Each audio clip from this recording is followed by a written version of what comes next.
Okay, I hit the button. And looks like we are live. We are live. Uh-oh. Live action here. We are live. As y'all can see, Stan is not in the normal, situation in the studio for the live. He is on the water, which folks, that does make me a little jealous. I'm not gonna lie. So Stan, you want to tell us about your special surprise guests we have on the show tonight? Well, we got my brother LG Bass out at the end of the dock there, or LG Cats as we're gonna affectionately call him. There you go. We got my other good brother Aaron, Catfish Regulators over here. They I'm having a fun time here. They came all the way up to Richmond and kidnapped me last night. So I didn't know if I was getting married again, a bachelor party, or what was going on. That's right. A bachelor party would have been pretty cool. Man, a lot. Bachelor party would have been pretty cool. Yeah, he came up and me up, and he's about an hour and a half from me. So came down here, had a whole room. Judy Booty, how's it going? There's Dan Green Machines, Tim Molina. Yep, I see Mr. Ernie Brown, Mr. Dale Hayslip. There we got some people coming in. Let's see, Mr. Ryan Bortz, my arch nemesis. What's going on, brother? Mr. James Allbob. I see CVA, Central Valley Adventures. What's happening? See, we didn't even plan it, but Dan with Green Machine and I put out each a video basically 24 hours apart of us doing the same thing with the same thing. We both put out videos pulling Uncle Lou planer boards. I mean, how awesome is that? Like I said, Uncle Lou is nationwide. We got Uncle Lou pulling boards all over the country. It is awesome to see, let me tell you.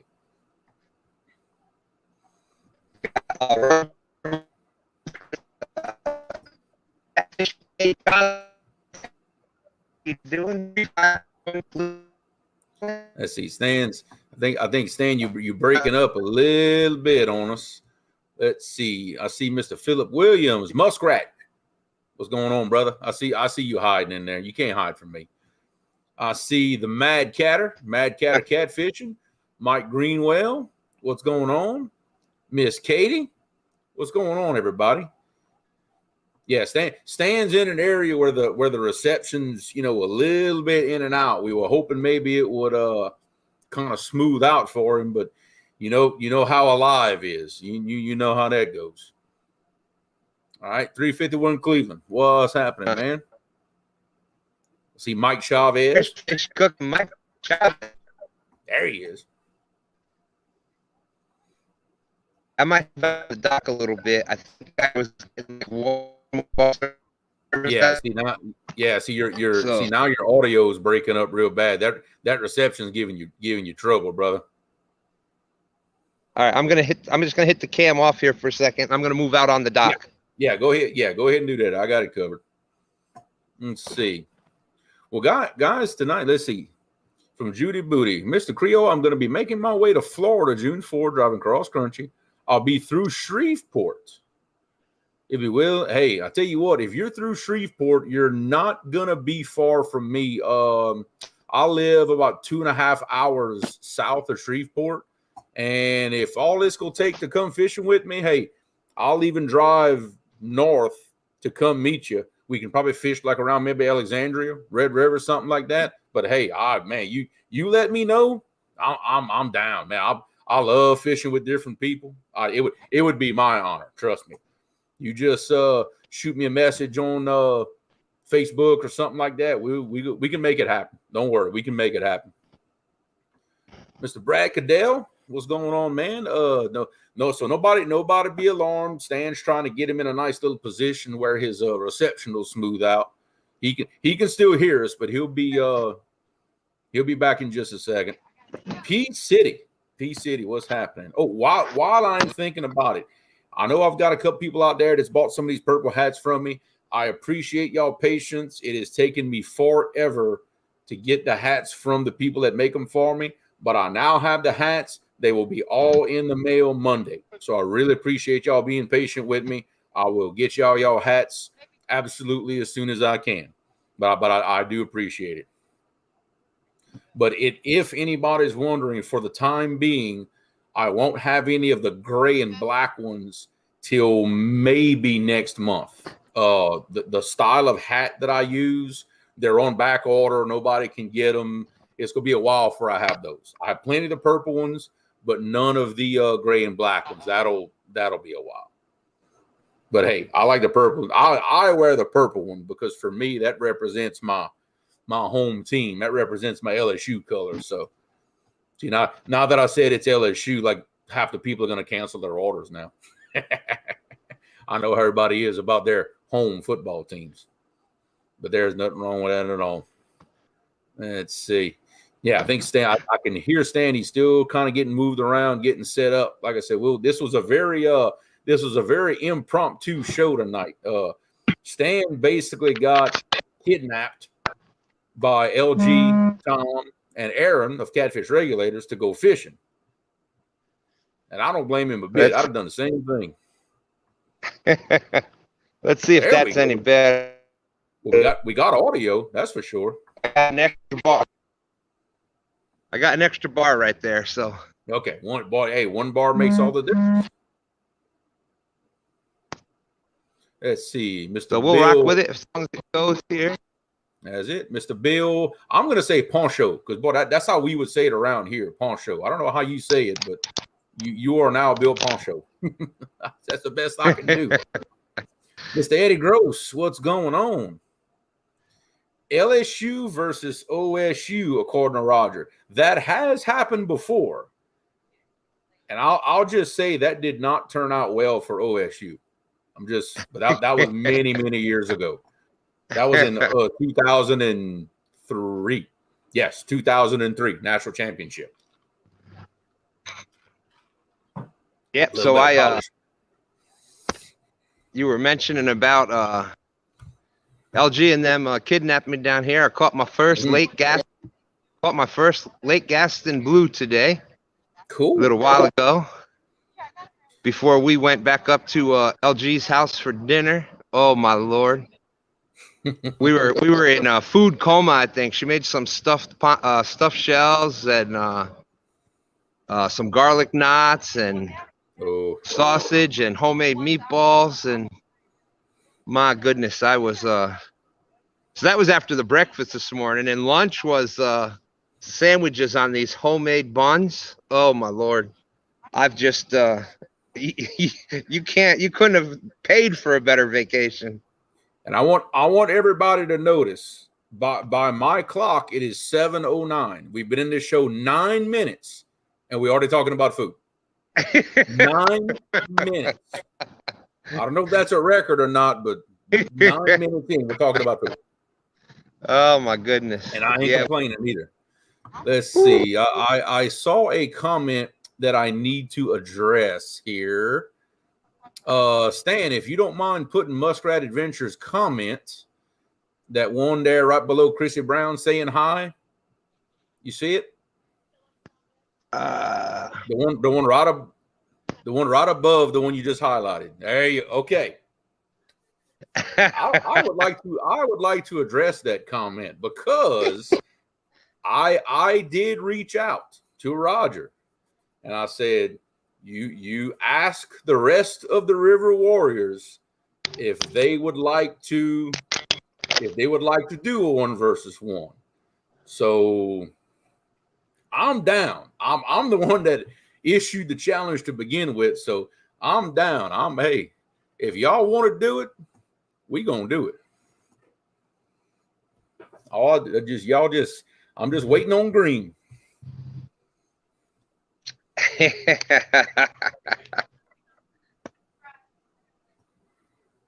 Ryan Bortz was asking. Cool.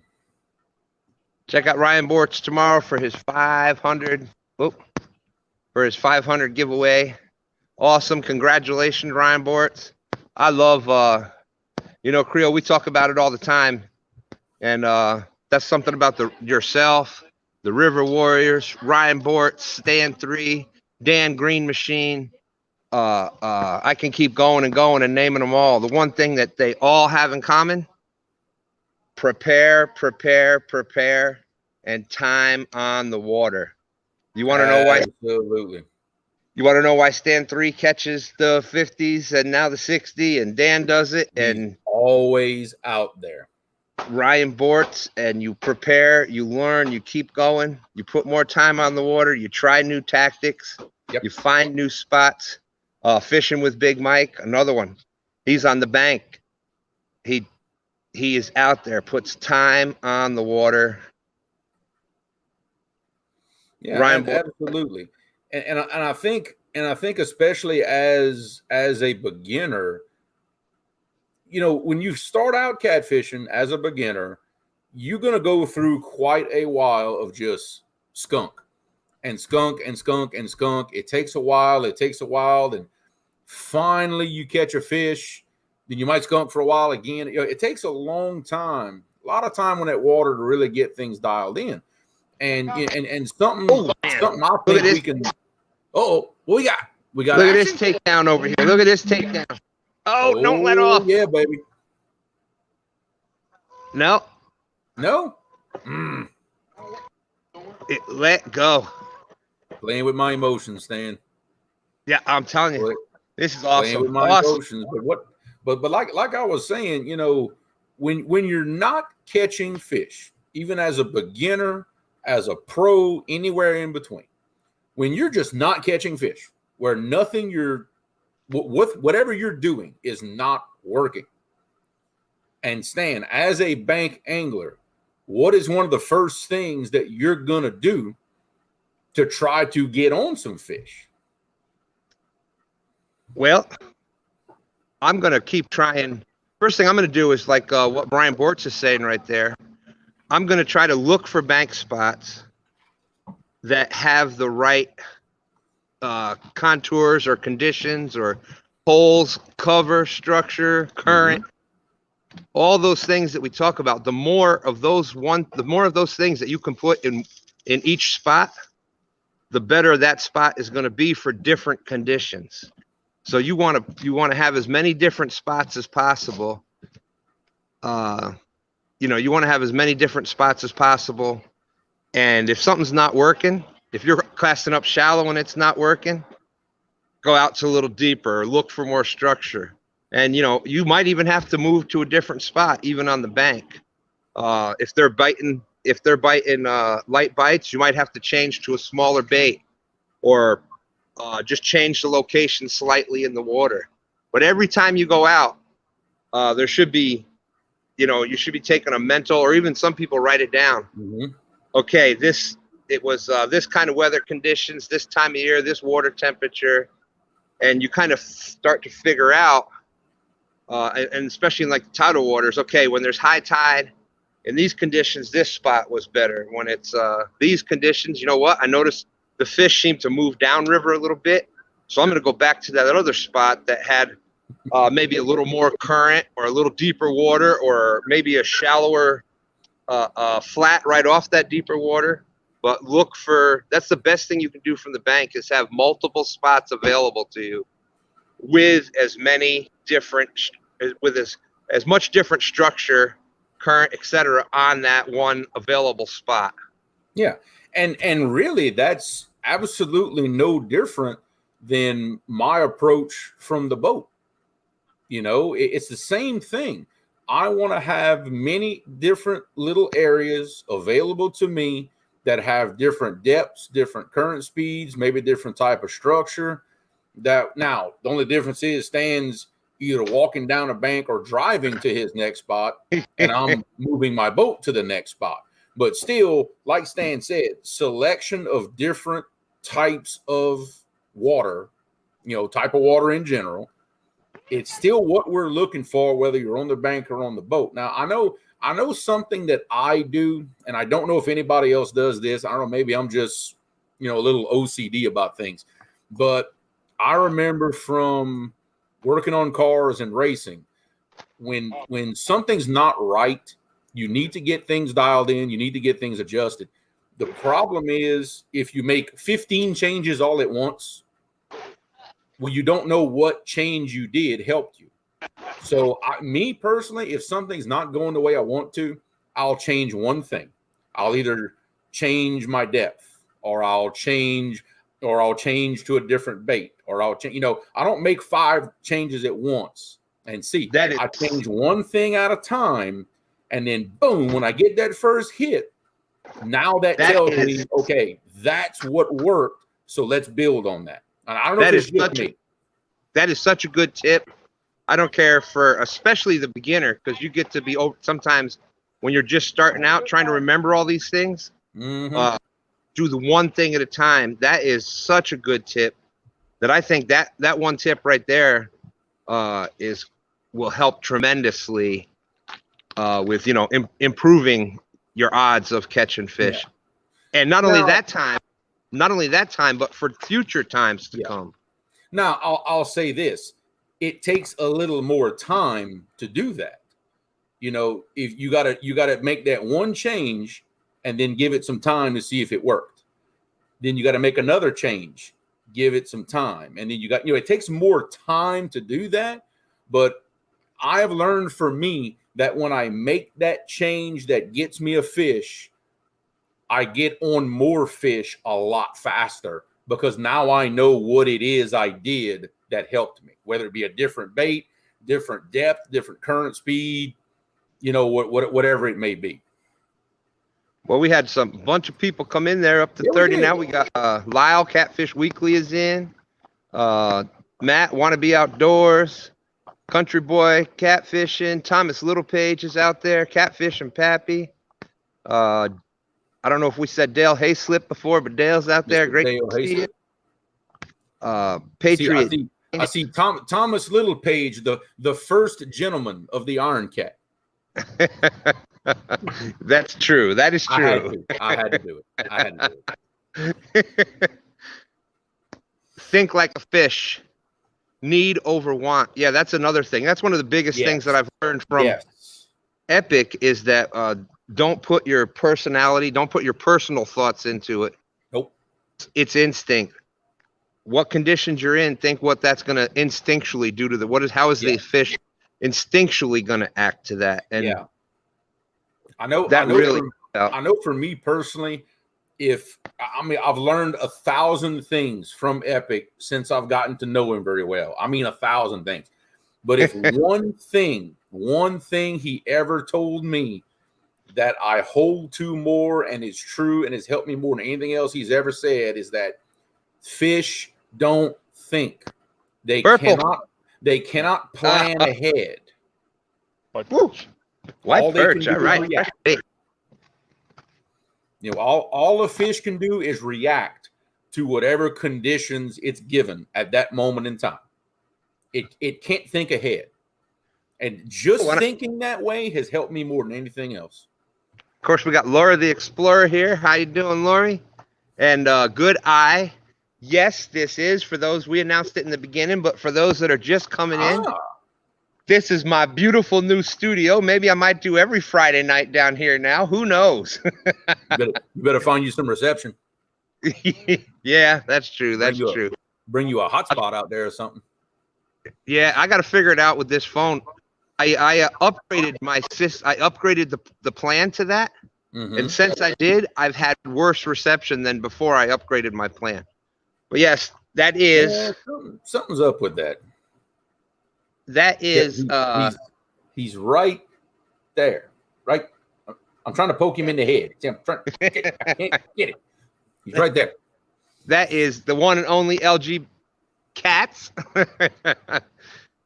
And we got Uptown Chrissy Brown in here. Thank you for coming in. Awesome. He is not allowed to have the LG Cats name. He is not allowed because he refused to put that ditch pickle on that hook. Caught another one. Look at him. Look at me. Look at him. Look at me. That got his attention, didn't it?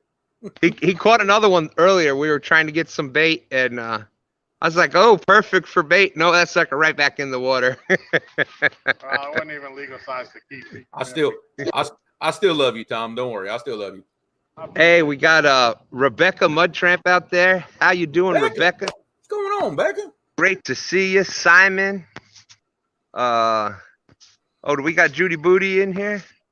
Yes, Judy yes. Booty. In fact, I was talking with Judy Booty earlier. Apparently, he's making a little bit of a cross-country trip, and somewhere around the beginning of July, he's gonna be passing almost right in my front door. So we might be arranging a little fishing trip, maybe a little live fishing trip. Well, if the planets align, we'll just have to see how that works out. That would be awesome. Two of some of my favorite people. That would be great for y'all to meet each other. I tell you what, everybody knows. I'm sure most people know the whole Judy Booty and stand to our connection now. I made a brother for life with that. That never gets old. No, never gets old. I was on with Avid.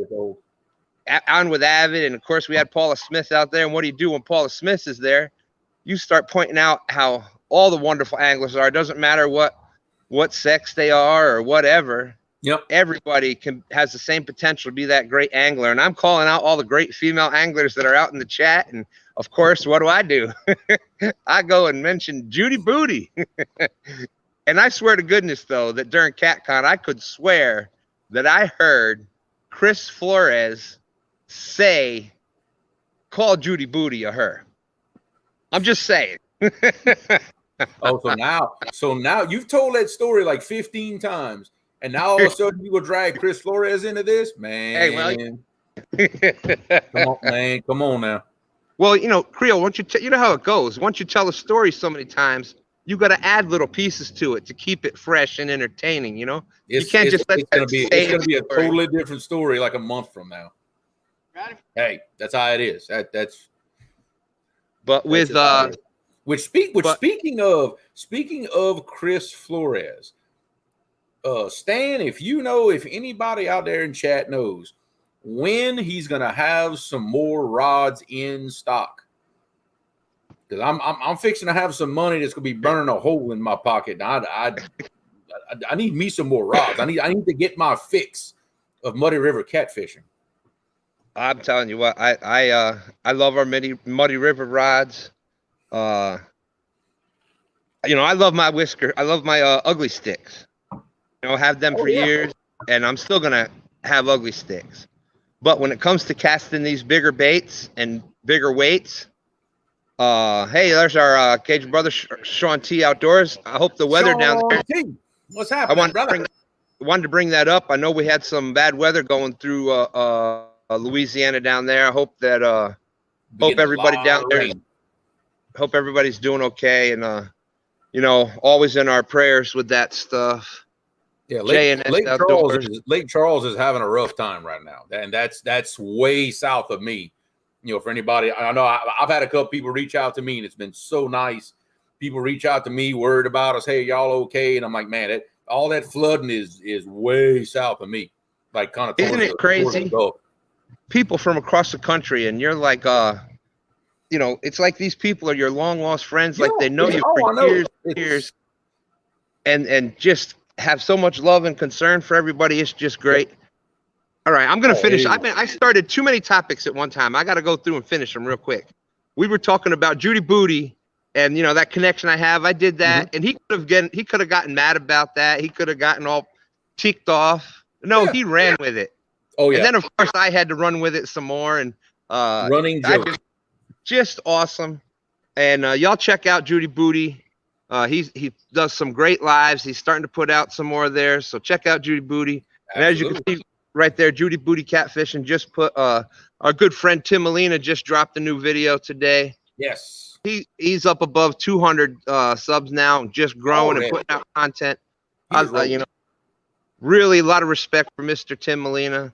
So y'all check out. Tim has been such a good supporter of everybody. I cannot think of a live stream that I've ever been in chat and Tim Molina wouldn't in there too. I mean, he is everywhere. He's one of those supporters we have that no matter what, even if it's for a few minutes, he's going to stop in and say hi. So he definitely deserves all the support in the world from us. You know, pay him back for all the support he's been giving us. You know, it means a lot. And we got some more people came in there. Sharina's keeping it real. Wait. Sharina. There you go. I had to do it right. Awesome. Country Boy Catfishing, Fins and Foul, Mike Greenwell Fishing. Y'all check out Mike Greenwell on Saturday nights. That's my brother does the Saturday 8 o'clock show, Weekly Whiskers. He does a great job. He's talking about tips and tactics and has some great guests on. So you want to check him. So now getting back to the rods. Mm-hmm. And Mike Chavez is back. Welcome back. The big difference with going up to that next level of rod, I really love we recently have got the Muddy River rods. I love them. I've recently had a chance to try out some mud. Goodness gracious, my brain is not working. Mad Cats, thank you very much. Okay. Tried out some Mad Cat rods today. Beautiful, love the colors, stand out. You can see them from a good distance. But the big difference with going up from that ugly stick or one of the cheaper versions, if you look at what is rated to the weight, yeah, these are all rated 10 ounces, 16 ounces, 12 ounces. So that's where when you go up to that next level, that's where it helps casting those bigger weights. Look at there, he's killing them. What do you got behind you there, Stan? He caught something. I got a whopper. Hey, that's bait right there, son. Full white perch. Live bait. Fresh bait, yes, sir. Live bait. And so, pick whichever one. Try a couple of them. Pick which one feels best to you in your hands. What works best for your situations, for the weights that you're using, for the river or lake conditions, and they're going to work for you. Like I said, these Mad Cat rods are awesome. The Muddy River rods are awesome. Find what you want. You don't have to start there, but man, when you go and you're doing a lot of big baits and stuff, these rods that are made for throwing that little heavier bait, it really does help, especially from the bank where you've got to you're trying to get that longer cast and better control. And I mean, I'll go as far as to say, I'll go as far as to say, if you're not in current, if you are fishing a lake or a river that just don't have any current, an ugly stick will do whatever you need it to do, unless you're trying to throw 300 yards with a 10-ounce weight. But if you're throwing 6 ounces or less and you don't have any current or very, very, very little, dude, that ugly stick will get it done. I will tell you that right now. Now, you start in some of these big rivers like some of us fish, it's all about having more backbone and you just got to have a bigger rod between the high currents and big weights and everything else. You know, it starts becoming necessary as you fish faster water and throwing bigger rigs. And what's great is if anybody out there wants to know how a certain rod performs in a certain situation, dude, all you got to do is come right there in chat. Somebody out there has the rod you're looking at and fishes the situations you are and can tell you exactly how that rod's going to perform. I promise you. Yeah, and every single person out there. Oh, there's Catfish regulators. Aaron done caught us some more. Oh, Catfish! I win. So I'm talking about. Is that really? Yeah. Huh? What we got going on? Can you grab this? I am getting, for those that didn't know, I am fishing that Glizzy Masters tournament next Saturday. Oh. And one of the categories in that is small catfish. Well, we all know. Here we go. Let me wait. Let me get a sip of my drink. Hang on.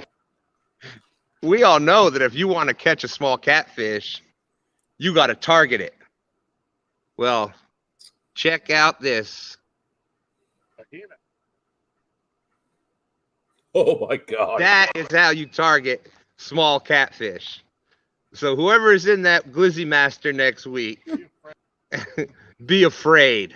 Oh boy. Very Wait, afraid. let me look down.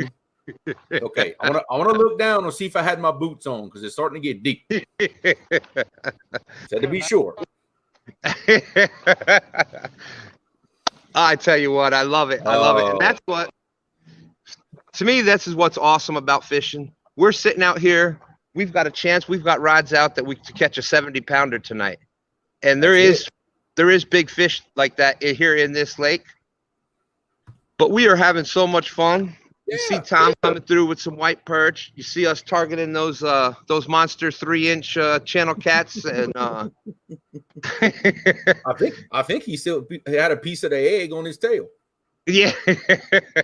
So everybody in that. JP3, what's up, brother? Hey, JP3 in the house. Awesome. That's right, Judy Booty. You can't count old Stan 2 out when it comes to targeting that small fish. Stan is the taco fish whisperer. nothing but taco size fish. I think I made that comment to Lyle in my latest video, and Lyle probably spit out whatever he was drinking. I guess he was laughing. He loved that comment. So guess what? Now all small fish are taco size on the Creole Catfishing channel. It is official now. All right, so we got Gary's, we got tacos, we got goobers, you got and that's what it's all about. We got donkeys, we got pigs, we got goobers, we got anything you can imagine. I don't care if you're small fish, eater fish, monster fish. You have fun. You go out there and you do it because you love it. And I mean, look at me. I'm living the life right now. What could be better than this? Oh, I know, man. Catching fish. Yeah. Tom just says dessert because apparently. Well, yeah, I hear you there too. Hey, if y'all had some of those head-sized donuts. Oh, what we got? We hooked? Nope. Oh. Okay, I have a question for the bank anglers. Man. It's something that I notice. I don't know if it's just me. I don't know, but I'm gonna ask. It seems like all the live streams that I watch. Cut the bait down a little bit. I don't know. It seems like all the live streams I watch with bank anglers, percentage-wise, it seems like y'all have a harder time hooking fish than the boat guys do. Is that a challenge of bank angling? Y'all have a little more trouble trying to get a hook in them, or is that just me? Well, I'm going to throw that out there, and I'm going to say, because you never know where you're seeing two Stans fishing, especially myself or Stan 3. Yeah. And I think when you're in the boat, especially in a river current situation, you're in a more direct line with the current and your bait. When you're on a bank, when you're in a bank, you got the current going against the bait. Yeah, you're never in line with it. So when it hits, you're kind of like pulling it, and you know. Okay. And I wonder if you're onto something with that there. If I don't know, it's just something that I observe. Like I said, and it's every bank live stream I watch. It seems like the percentage of hookups to bites is a little less than the average boat anglers. And I don't know, maybe I'm just off in the weeds, and it's not that way. But I don't know. I don't know if y'all just have a harder time because of the certain situations or what. I don't know. Man, I love this. I love this. This is what Creole and I are all about. We're bank to boat, and we're from the beginner to the expert, to the tournament angler. Yeah. We want everybody to do better, enjoy what they're doing. And when I see people putting the links out there, helping people, as Patriot James would say, sharing the bait, spreading the love, that's awesome. We got another one? He just grabbed it, but he let go of it. Grab and let go. Yeah, I think we might have to. Well, I downsized this thing. Now, I will say this. Now, I'm way further south than everybody else, but as of this past weekend, the spawn has begun for us down here. So that means 2, maybe 3 weeks, y'all should be seeing it too. That spawn is definitely kicking in up here too, because that we caught a couple of blues today. There you go. There's LG Bass's channel in there. Yeah, which and I bring that up because I did see Roger's response. The River Warriors have accepted my challenge to a 1 versus 1. All I ask is one thing. I want both of us to be at our absolute best. When it happens, I would like to do it after Roger and them spawn is over. That way we're both post-spawn. We've both got the best conditions possible to make it good. Because I don't want to catch them in their spawn when their body is terrible. And I know they don't want to do the same thing to me. I want us to be at our best. That's the only thing I ask. Other than that, I will play whatever the River Warriors decide that they want the rules to be. It is up to the I'm the challenger. They make the rules. What's that? Oh, yeah, but this is awesome. I love that. We'll figure it out if we get a bite. Spread that love. Share the bait. It's just awesome. Yep, absolutely. We all have something to teach each other. Everybody can learn something from everybody. I'm backwards. Everybody in chat. Everybody. I don't care how long you've been fishing, has got something to teach everybody. And something that of course we're out here on the bank, and earlier this afternoon we're sitting there, and our good friend Mr. Epic, Mr. Tim Scott, my phone rings, and of course it's him. And it's like he has just like this radar, this sixth sense. And we were asking him some questions earlier, and so once he got on the phone, he's talking to me, and we're telling him kind of what's been going on. We're having the bite, and it's not really like it's almost like a short strike bite, but it's not. Yeah, they're kind of hitting and run with it. They're kind of hitting and run with it, but then they're just letting it go. And we've tried to downsizing the bait a little bit and doing this and that. He says, without seeing our setup, he says, what you got to do is take those rods down, get them off of the 75 to 90 degree angle. It's almost like he was just, on a video call, even though it wasn't. He knew exactly how the rods were, exactly where they were. He says, bring it. If sometimes if you're getting that and you've tried the different weights and a smaller bait, smaller hook, says there is that occasion where, especially in times like this, where it's going to be a finicky bite, you drop that rod down to like a 30 degree angle, so it's closer out towards the water, and you put the clicker on, so it can pick it up and run with. They don't feel that resistance. Yep. Sometimes he said when it's that finicky bite, and they start to run with a bit, and they feel that resistance, they just drop it. And you know what?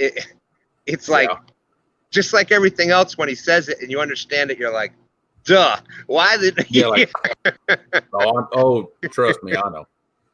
That I could have had a V8 moment. I get a lot of those, especially when, like, I tend to talk to Epic after a fishing trip. Like, I'll be like, hey, we went out today. This is what we did. This is what we saw. This didn't work. This didn't work. And he's like, well, how about next time you go? How about this? And it makes me think, why didn't I think of that while I was there? But hey, that's what community is all about. Now, that brings me to another interesting question. I'm going to make you think tonight, Stan. I'm going to make you think tonight. Okay, we talked earlier about making changes. When things aren't working, you make changes, and one at a time, find what works. In all of your experience, what is the one change that helps you more than anything else? Ooh. Mm. Boy, you see that smoke coming? See that smoke? I know what mine is. I know what mine is, hands down. But I want to hear yours. Well, now, if you want me to answer my question while you think of yours, that's up to you. Yeah, that's a great idea. Give me a second. Okay, my one change that I make that has a higher percentage of helping me than anything else I do is putting my baits in a different current speed.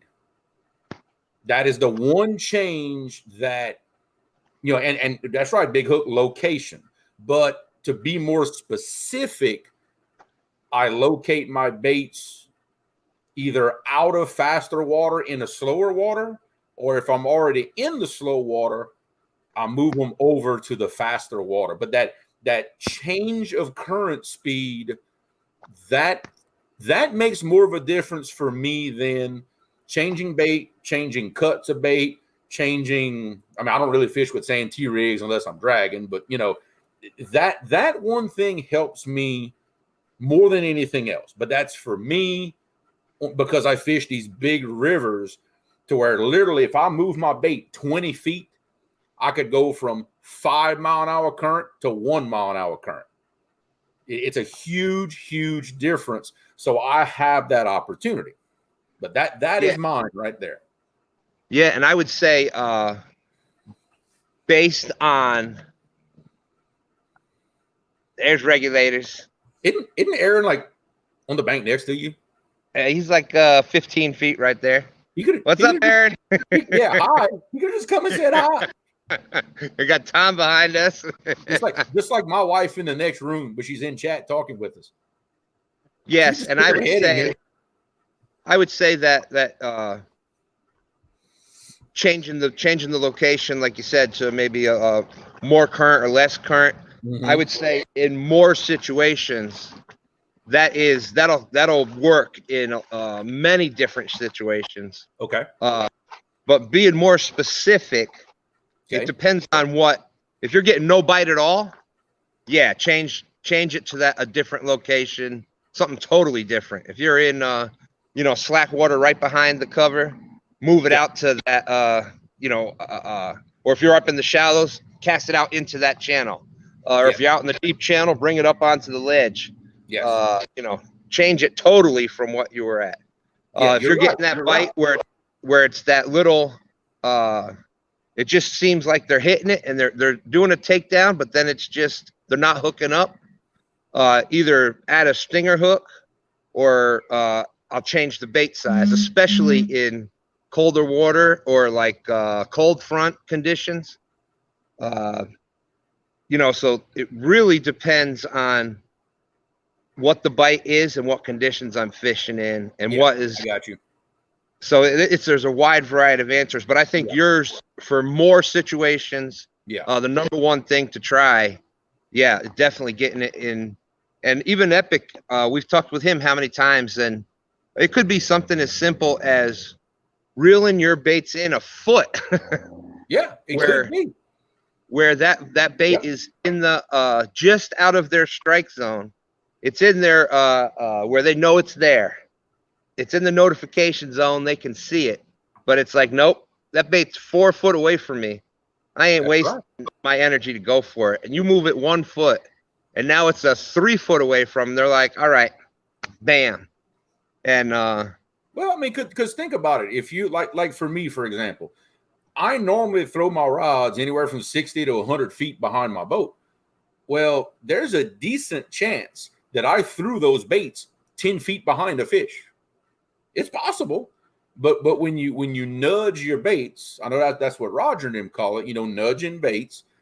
You move it forward a couple of turns and set it back down again. You could very well plop that bait right in front of that fish's face, because if it's behind him, he don't know it's there. He's sure not going to smell it in that current.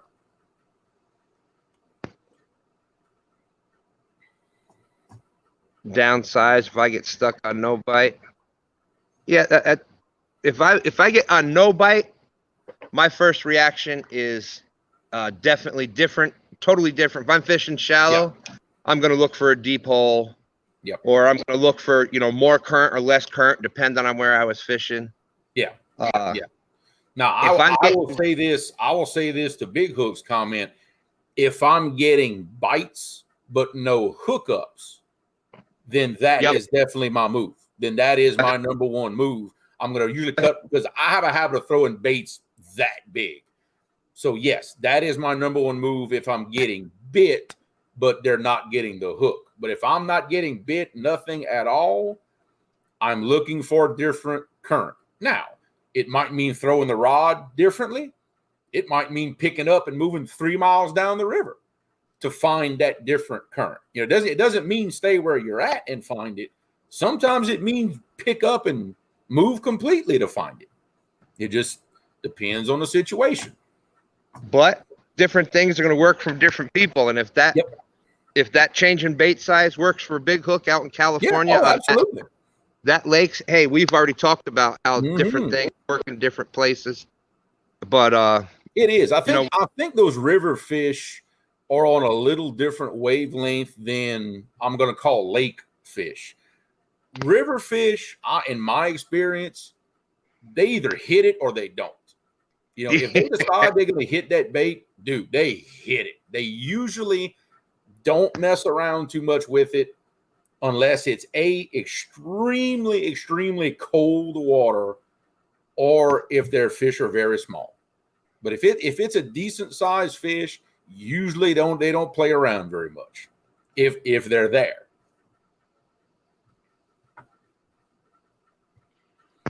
You saw what in a stand 4 catfish? 4? Stand 4. I don't know. Yeah, no connection to me. Well, at least not that you know of. They say, yeah. You might have a copycat, Stan. See, I know. I'm not famous enough to have copycats. See, but Stan does. So you see, there you go. You have arrived. You've got people copycat your channel. You have arrived. First trolls and now copycats. Appreciate that, Judy Booty. Yeah, that's what we try to do. We try. That's awesome. And that's coming from New Mexico. And that's what I love. Okay, I was going to ask that. Okay.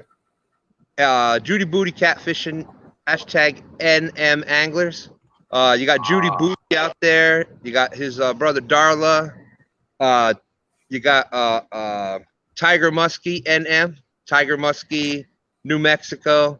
You got Tim Molina from New Mexico, Chris Flores. So they're getting quite a little group out there. I love it. And I got it. Cool. Information that can come from them to here in Virginia, Louisiana. Yep. Yeah, we may be looking at a East versus West thing coming up soon. Who knows? Well, I got news for y'all. Y'all haven't seen them yet. Fish on. We got one. Fish on. That's what I'm talking about.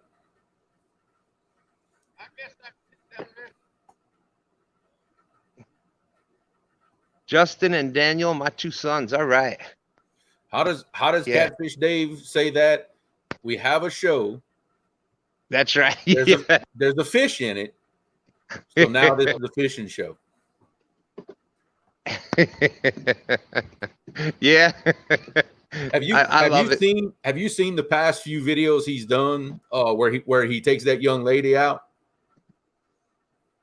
No, I haven't. Y'all need to watch those. That's my favorite ones he's ever done.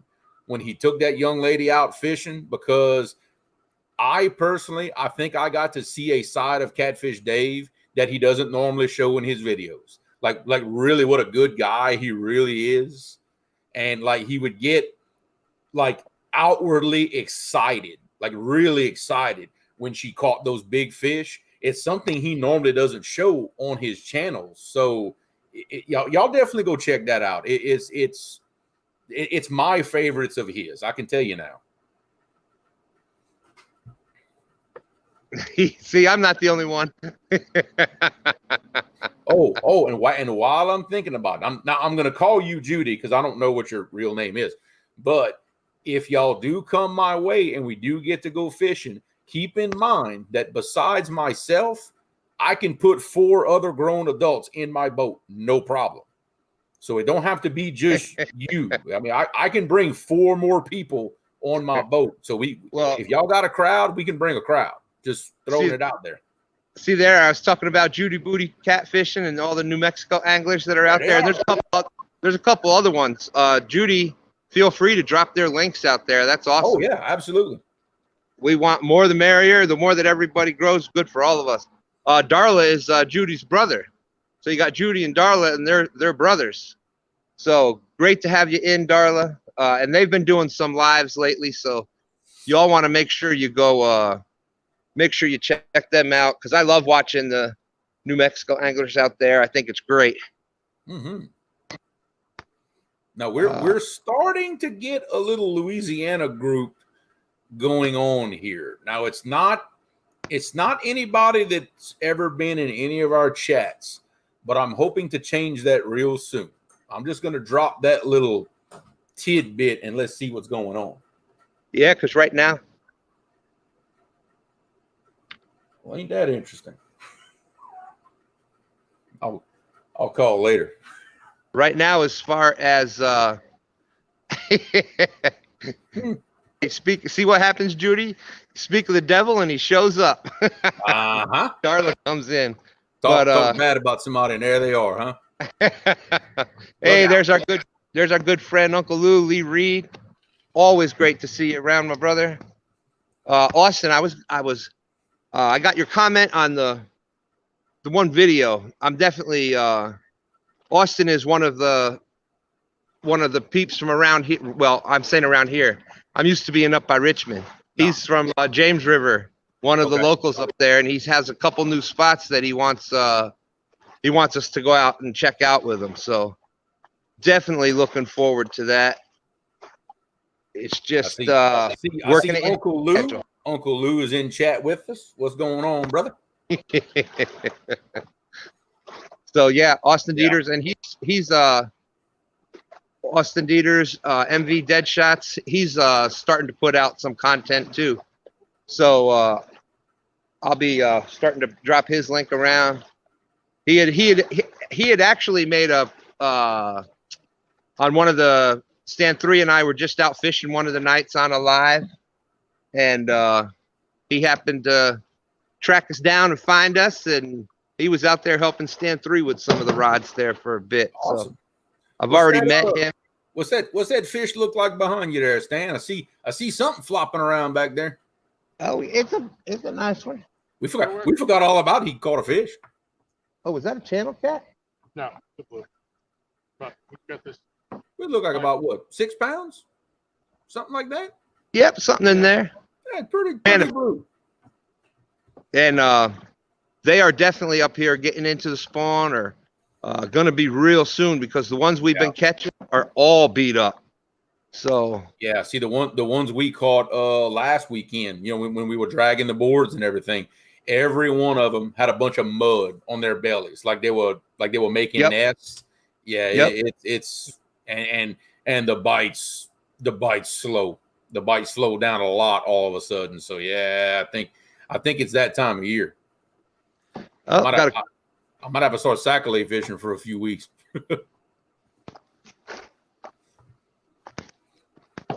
Yeah, we got yeah, no, it was just he's just trying to joke around.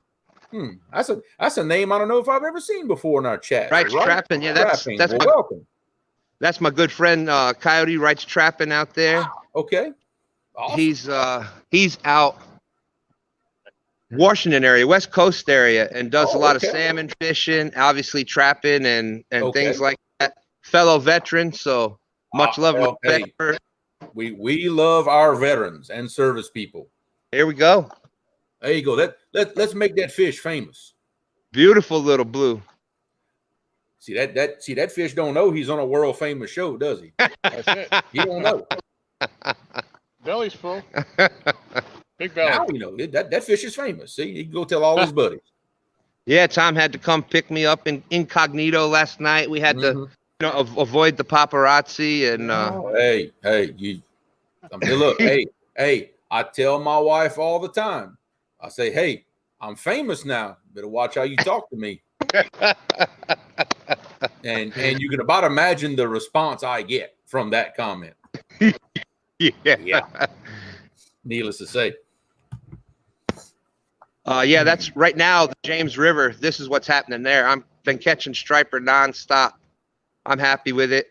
I seem to catch can't seem to catch a catfish in the last couple of days. Caught over 15 striper though, and they're a lot of fun. Oh yeah, I can see. I don't think we have the true saltwater striper. We have those big hybrids, and man, those saltwater striper are anywhere near as fun as those big hybrids. Oh well, think about this, my brother. They're used to fighting that saltwater current. Yep. Then they fight that up current to come up and mate and spawn. They strong. So they are just power and quick. I mean, just a lot of fun.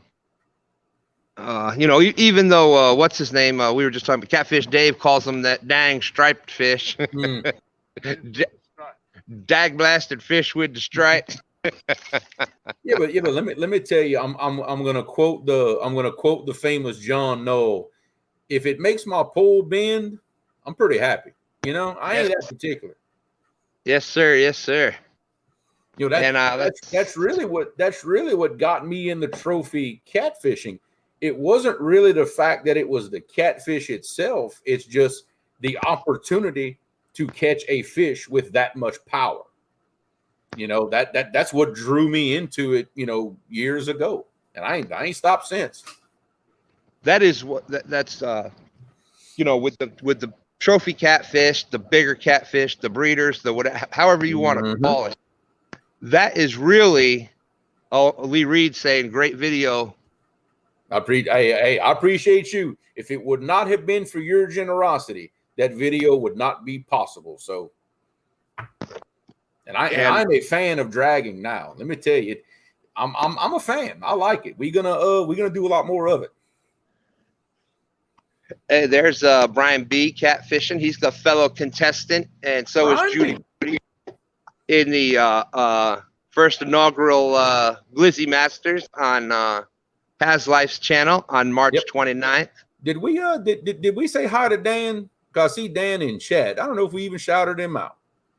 Well, let's shout him out again. Dan's creation. Dan, welcome, Dan. Great to see you. The big hook master himself. That's right. That's right. The artiste. To anybody who has not seen the live where he made that big old hook, y'all need to check it out to understand the skill and the craftsmanship and the patience to do old school metal forming. Y'all need to check that out. Do yourselves a favor. It'll really give you a whole new appreciation for the old way of metalworking. I'll just say that. Yeah, check this out. There's Wright's Trap, and I had someone recognize me the other day at a store, started yelling, "Hey, the Wright's trapping, the Wright's trapping," from across the store. And I hadn't had that happen to me yet. I figure one of these days. It's going to. One of these days. This area here, it happens because it's such a popular area. Look how many people. Yeah. You know, you got the DC with the Potomac boys up there. We all know and love Has and DMV and the Baltimore Angler and Mark Magician 2.0 and Chunky, and you know, in this area here on the James River, the catfish is just exploding in this area, and the love for catfish and the respect that it gets is you know, just awesome. And I think that as that starts to happen across the country, you know, it's bright futures for the catfish if we can get some regulations changed on certain things to help some waters grow these trophy fish. And man, when you catch, I don't care if it's on purpose, accident, whatever, you catch that first fish that is the big fish for that area. You know, if you're catching channels in that area and one of the biggest fish in that is a 10-pound channel cat, or you into some of these rivers or lakes and you get that first 20 or 30 or whatever, if you're going to continue in catfishing, if that doesn't hook you, then go bass fishing because Yeah. you're not gonna. Oh, also was that light. What? Boy, did you? Yeah, I got the back of the head slap there. That was a good Oh, one. that light turned around so fast. Oh, Woo! I love it. I love it. John Boy's catfishing. He's a fellow Louisiana catfisherman from the Monroe area, north of me. Yep. You got John Boy. John Boy, the Mississippi is a little high, but it's on the high side of average. How about that? It's not blowing out the banks or anything. It's a little high, but it's not bad. Hey, that's right. You know, well, it's different types of excitement. If That was funny though. That was. You know what? That was almost as funny. I saw Lori put it out there before when I was talking about calling the Judy a her. She said, "Well, it's not quite as bad as remember when she was on the show and said how catfishing is boring." That was good. That's another good. one. That one was good because I'm just kind of sitting there trying to keep a straight face, and I'm like, "Did she really just say that?" And it's Uncle Lou. It's the same as mine, but I'll text or call you after the show. Oh my God, that was funny, man. It was funny. Yeah, it was like get the hook. I'm trying to get the cam.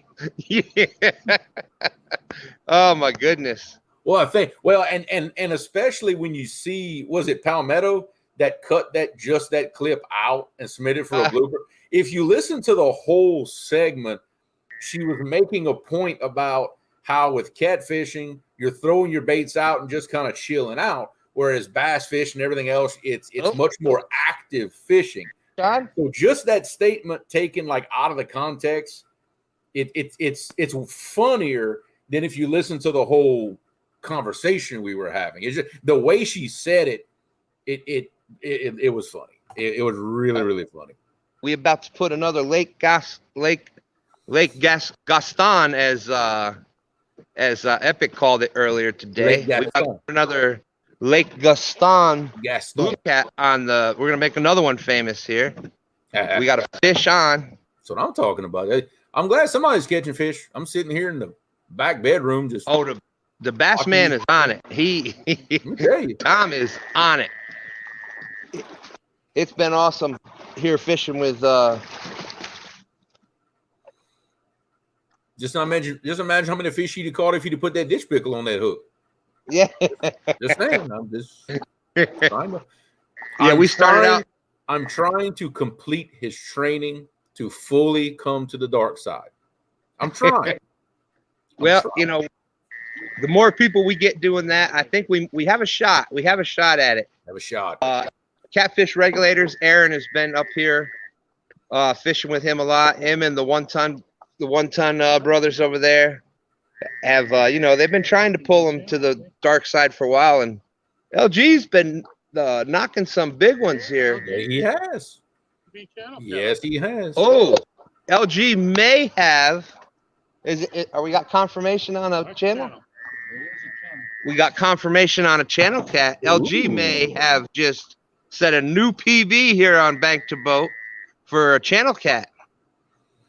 Gotta love it. Always breaking records. Well, we've never caught a channel cat on Bank to Boat, right? Yeah. Well, so no. So as long as you catch one, it's a PB, right? That's the best kind of PB.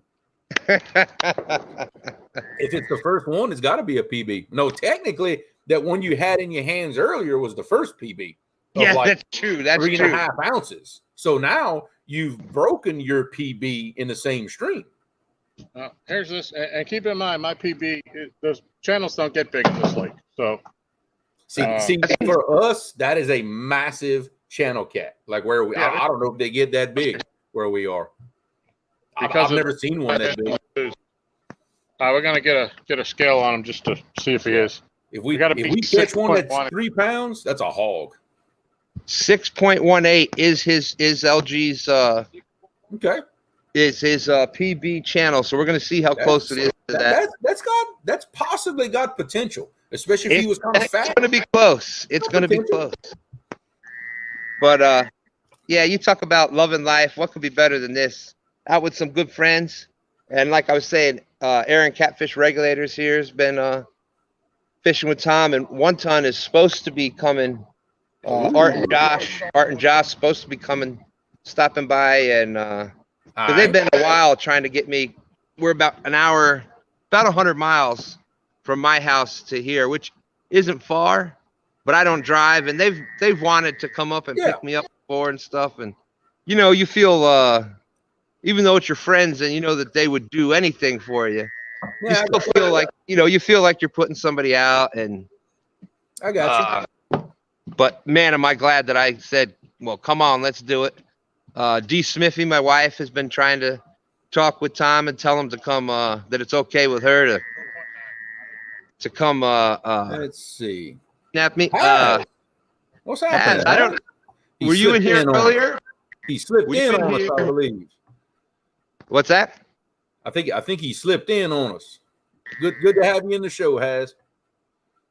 And I see another new channel name I've never seen, Caddy Clutch. For those of y'all that don't know, I'm an old gearhead. So if I see a name like that, boy, it automatically gets my mind going. You know, I love that stuff. And for the people that are new, out in the description, I have Creole Catfishing's link.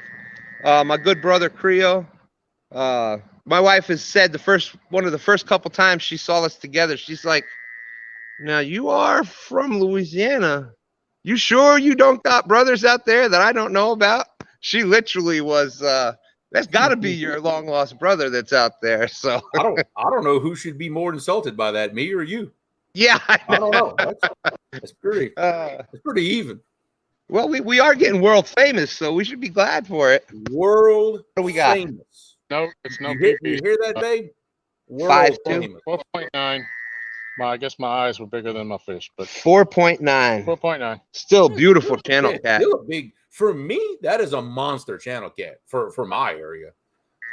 They don't nearly get that big around here unless you catch them out of somebody's pond. But That's in the wild.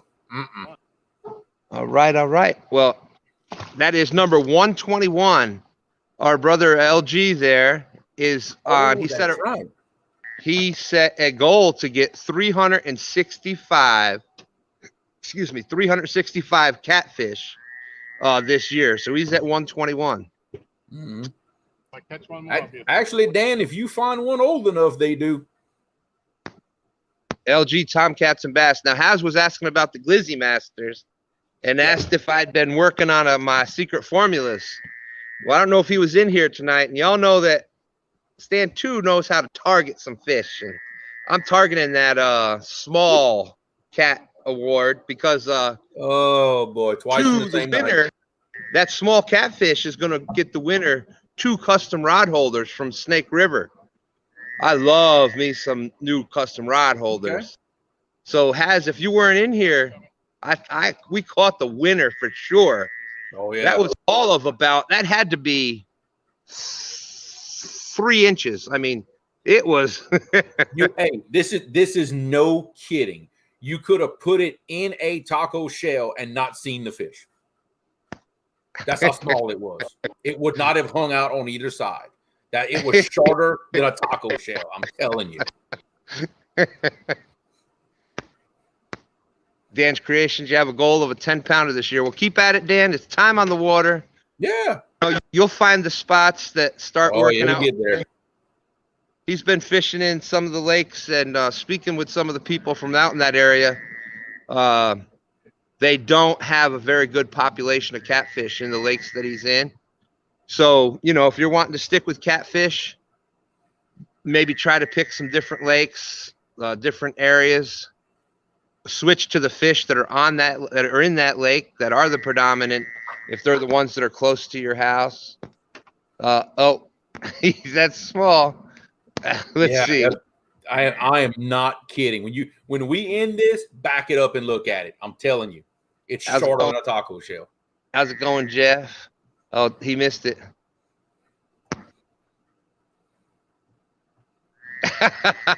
Yeah, I've got a small group of people who are in love with my kitchen cabinets in my house.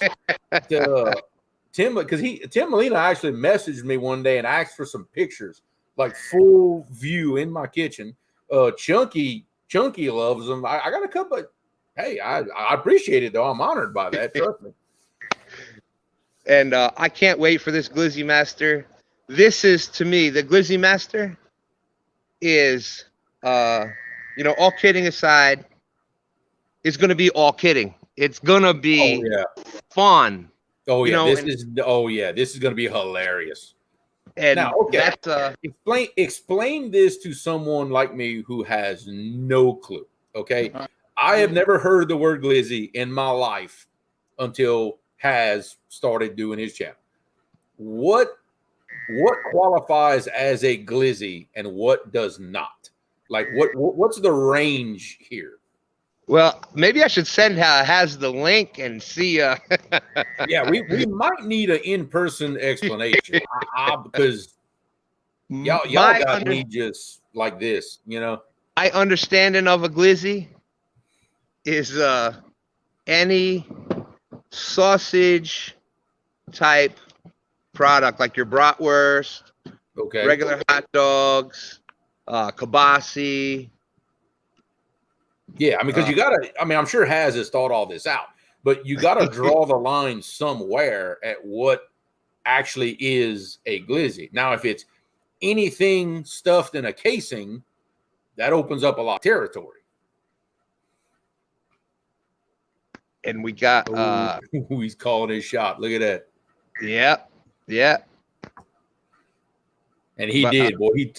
I didn't get to watch nearly all of it. I was on the road and everything, but just the little while I listened on the road, he caught like 6 or 7 fish in a row, and I was like, man, this dude. Woo, but I guarantee you that's going to motivate some other people up in that area to step it up and try to do it. It better, because 43 fish, that is a lot of fish to catch in one hour. Let me tell you, I've done that only a very few times in my life with catfish, and 43 catfish is a lot. Let me tell you. Well, realistic. That's what I'm talking about.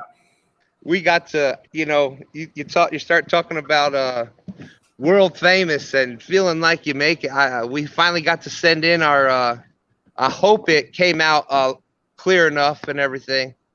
The realistic fishing bumper, so keep it realistic. And we did it when on father son back to back. I hooked up on that 20 plus, and Stan 3 caught that 63 pounder on stand day. I just want to make sure it wasn't interfering with you. Oh no, that's great. Look at those rods are glowing out there. But and that's when we did it. We had I got the 20 something pounder. Stan 3's got that 63 pounder, so it was awesome. Now look, see, he said down there, he said, yep, he can work with it. So there you go, Stan. You're fixing to be even more famous. Hey, I'm gonna start calling you sir. No way, my brother. From day one, I've called it, so it's going to be Creole Catfishing, because I'm Team Creole all the way. I appreciate that, brother.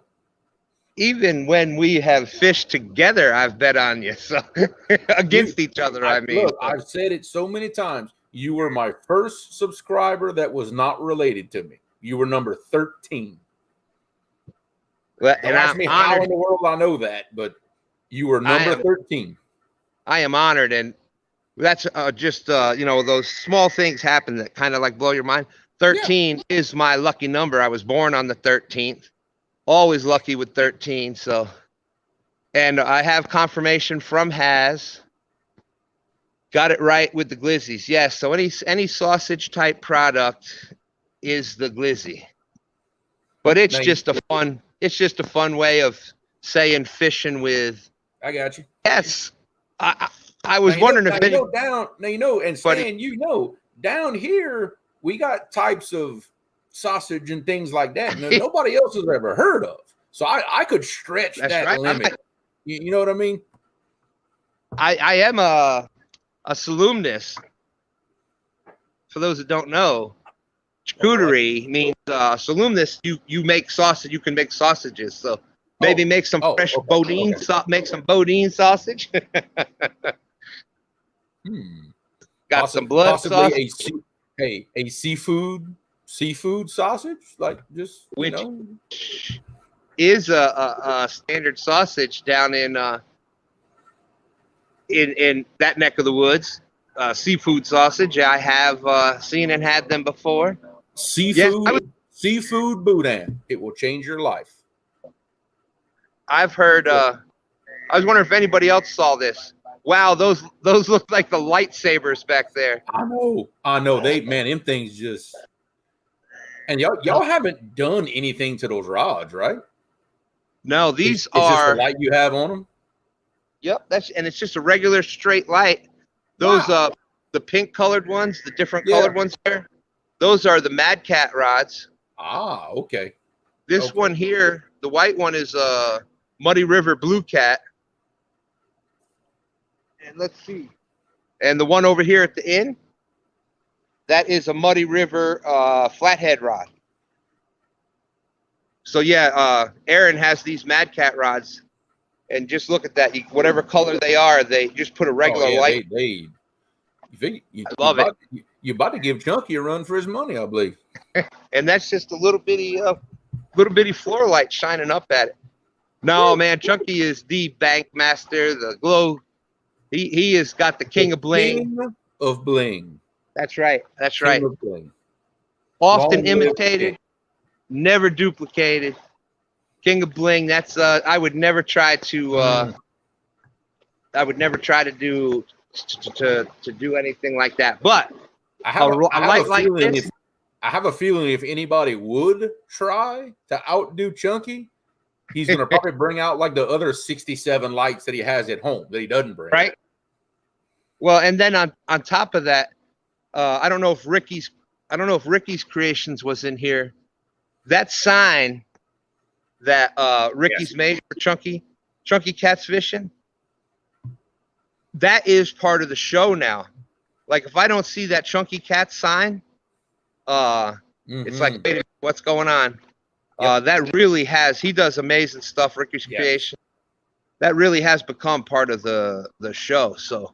Yeah, and not only that, but if you notice in every one of his thumbnails for his videos, that sign is in there somewhere. Yeah. Like it never gets left out, no matter what. And that is him now. Absolutely. Man, I tell you, this is awesome. I'm having a blast out here fishing with my brothers, Aaron, Catfish Regulators. If somebody could drop his link out there. Little you know me, little whatever. I usually put links like that out in the description, and I just got so this was almost like I said, like a vacation. They kind of kidnapped me, and I kind of forgot what day it is, and I've been having just fed you good. That's right. More than fed good. This is just hey, why don't you tell everybody in chat what time it was when you texted me and said, hey, we got a show to do tonight. Was it 7:30 maybe? Yeah. 7:50. It was like literally 30 minutes. Now, I'm not going to hit you too hard on that because 10 minutes before that, I was trying very quickly to put transmission fluid in my personal truck because I just finished doing a whole service on it. In fact, I'm still greasy and everything from doing that. So don't feel bad. I was sweating it, me too. Well, for those that don't know, Creole and I are kind of, like I said before, it's kind of like the way I feel with my brothers here. Creole and I have just from the first time I saw his videos, he felt like family, and that's what that's the feeling I got. And we can just like talk for 2 minutes. This is what the show's going to be, and bam. What's that? I was talking to Tom. To put bells on. Yeah, like guys, literally this show tonight, I mean less than zero planning. Like less than zero. And You but that's could what not we're. plan a show any little than what we did tonight. we winged it. But sometimes it works when you've got people like us that good. We got that good rapport with each other, and then you've got all these awesome people, like all these awesome people that are out in chat. That is what makes the show. It's the people in chat communicating with us and us back with them. You know, so many questions were answered tonight. So many links were shared. I'm sure everybody, a lot of people that had their links up, they've gained a couple new people that got to see their channel tonight, maybe for the first time, or got them, and I'm going to check them out. We had Mr. Realistic Fishing in here. There's Justin's Fishing Fetish. Who is admiring my window unit that is over my right shoulder right here. And I can tell you now, realistic, in about, if I stay in here 10 minutes longer, you might see it start snowing in here. I got that thing on bust, and it is way too big for the little room that it's in. You just picture that. That's realistic. Hey, keep it realistic. And we have Has Life in. For those that haven't checked that out, Has Life doing the Glizzy Masters on the 29th. Check that out over at Has Life. Gonna be just a ton of fun. Mm-hmm. You may see people wearing not normal fishing attire. I'm just gonna put that out there. Yeah, there is some entertainment planned for contests for after the fishing is done. It's just going to be a blast. So in other words, if y'all are looking to view a serious, downright professional, hardcore, to the wall type competition, you go watch something else. Yeah, check something else. Go watch something else. But hey, if y'all want to laugh and have some fun, that is the place to be. I promise you. There's Brian B. Catfishing is going to be in it. Glizzy Master's going to be a day of fun. Judy Booty and his brother are both in it. Mm-hmm. Can't wait to fish live with them. That's going to be awesome, being able to joke and talk and have some fun with them. I'm sure the Judy Booty and me calling him or her story is going to come out during that. And of course, I'm going to have to embellish it a little bit more every time. But hey, that's what storytellers do, right? Of course, right? Now, correct me if I'm wrong. Judy Booty and that group, isn't that who took Palmetto's spot that he relinquished for the tournament? I believe, because I know for the tournament, Palmetto decided not to compete because he wanted to give someone with a smaller channel the opportunity to be in it and become known and try to. And I want to say it was them. I think, but correct me if I'm wrong. It's somebody. Okay, yeah, I see it down there. Yes, it was them. Okay, with that, look, that was awesome on his part to say, hey, you know what? Let all the smaller channels have it. Let them grow. That's what it's all about. Yes, we are a bunch of guys fishing, showing off. Oh man, it's gonna be fun. It's gonna be fun. I can only imagine between the smack talking, because the smack talking is always better when it's not really that serious to begin with.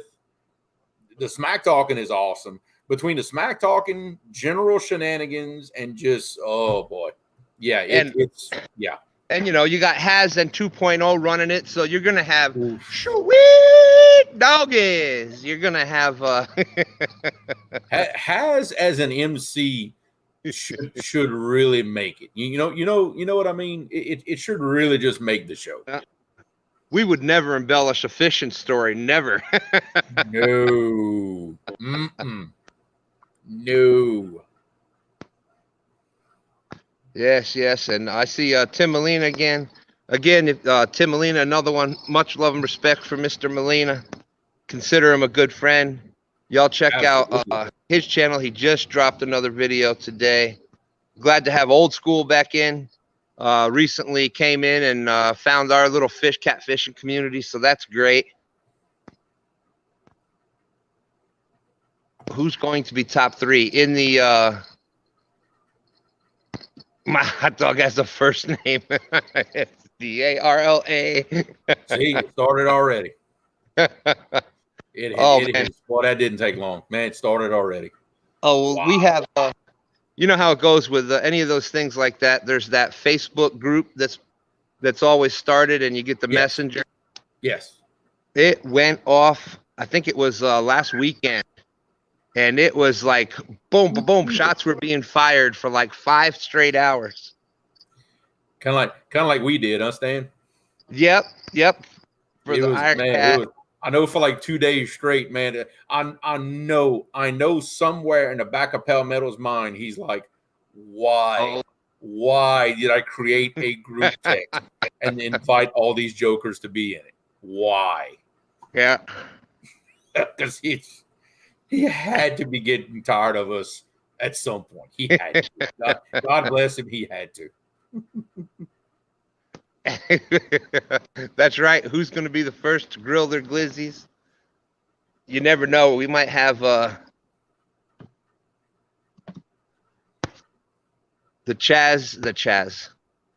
Haz and Chunky show in one of the other tournaments. Oh, that the Give Back tournament. That was awesome. Yeah. Where they were all doing lives on their own channels, and that's awesome. Well, Creole, before we I'm having a blast, and there's no time limit as far as I'm concerned. Absolutely. But before we get too far along, I know there's a major announcement that we were talking about for yourself. Oh, yeah, I'd almost forgot about that. This is something Stan and I have been talking about for a couple of weeks. I just kind of threw it at him because I didn't know where things were going, didn't know what was going on. But not tonight, but this coming Friday night, our next show, unfortunately, will be my last show as a regular co-host of From Bank to Boat. Now, it's for an extremely good reason. I am actually starting a new job right at the Monday after that show. On my work schedule, some of my demands are going to change, and I can't promise Stan that I'm going to be available to co-host the show every Friday night consistently. So I kind of decided for myself, say, look, I'm going to be fair to Stan. You know, instead of having to juggle around me, I'm just going to, you know, I'll come on the show when I can. But as far as a regular co-host, next week will be my last week. But like I said, it's a great move for the family. You know, we're going to, you know, this new job is going to open up some new opportunities for me, hopefully to make better YouTube content for y'all. Now, I may not be able to put out YouTube content quite as often, but I think the quality of my stuff is going to get better. So we'll have to see how it goes. But I'm pretty excited about the new the new move, the new opportunity. This is something I've wanted to do for about 20 years. This is something I've wanted to do, and we're gonna make it happen. And I couldn't be more happy for you, my brother. I know how much that new position means for you. And, you know, that doesn't mean that who knows what's next. But if who knows? You know, that's right. We may have Creole come on when he wants to come on every now and then. And he's exactly on that Friday night. You know you're gonna see him on my channel. So hey, I'll be hanging around. I'll definitely be in the chats. You know, without a doubt, I'll be there just like I'm always there. It might be from work, but I'll be in the chats. We'll just have to see how it goes. Check that out. We're now multi-continental. We've got Carpet Down Under is in. That's what I'm talking about. Creole and Stan, welcome.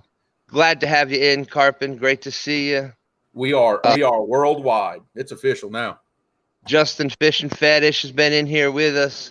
It's great seeing Rebecca back on the chat. Thank you, Becca. I appreciate it. She's just I hear bells. I hear the bells. I don't know. That ain't Uncle Josh, is it? Not yet. That's an actual fish. All right, I'm just making sure. Sunfish Assassin. What's happening, dude? Fish on. Fish.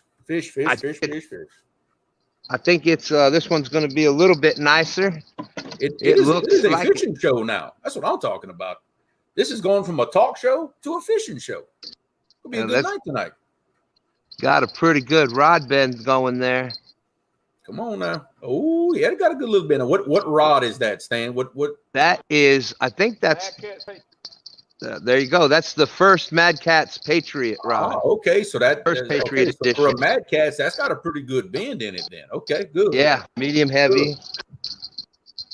See, it's amazing how those of us who have certain brands of rods, when we see the same rods for somebody else and the way they bend, we know how big the fish is because we have the same rod, you know. There you go. I'll tell you what, these Another butterball. just another butterball right there. Nice fat one. This is my They first feed time up. fishing down here.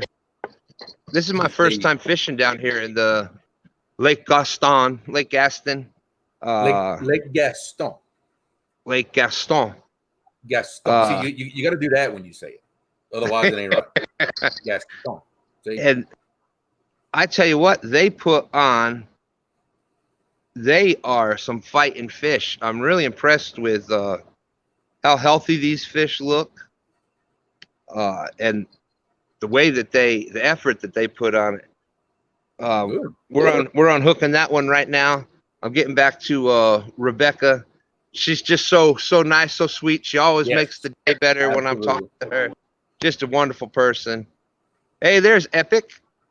Hey, and he is out flathead fishing, boy. He is in his element, man. Boom. See there, we were talking about the wonderful Chunky, and there he is. Great to have you, Elston. The king of bling. That's right. Long King of live the bling. king. He appreciates seeing the rods like this. This is just a regular light on some Mad Cat and Muddy River rods. So I've learned a lot from Elston watching his shows. You know, the way that he sets it up. You always got to have the rods in the view and see that good takedown, and keeping that connection with the audience and the excitement. And you know, he's the originator in my mind of this what we call the fishing from a bank, the live night ones. Just the originator of it, the total OG. I have a lot of making a show out of it, you know. I know me personally, when I watch Elston's lives, it makes me absolutely no difference if he catches a fish or not. No difference at all. It does not matter, because I don't know for everybody else, but for me, I find the way Elston interacts with the chat, he makes everybody in that chat feel like he's having a conversation with you. And I know that's what holds me in his, I don't care how bad he's skunking. Doesn't even matter. I'm there because I feel like I'm talking to him and he's talking to me. And he does that with everybody. You know, it doesn't matter how big a channel you are, how small, if he's never seen you before, doesn't matter. That's why he is the king of bling in my book. Wait, what was Realistic saying hello there?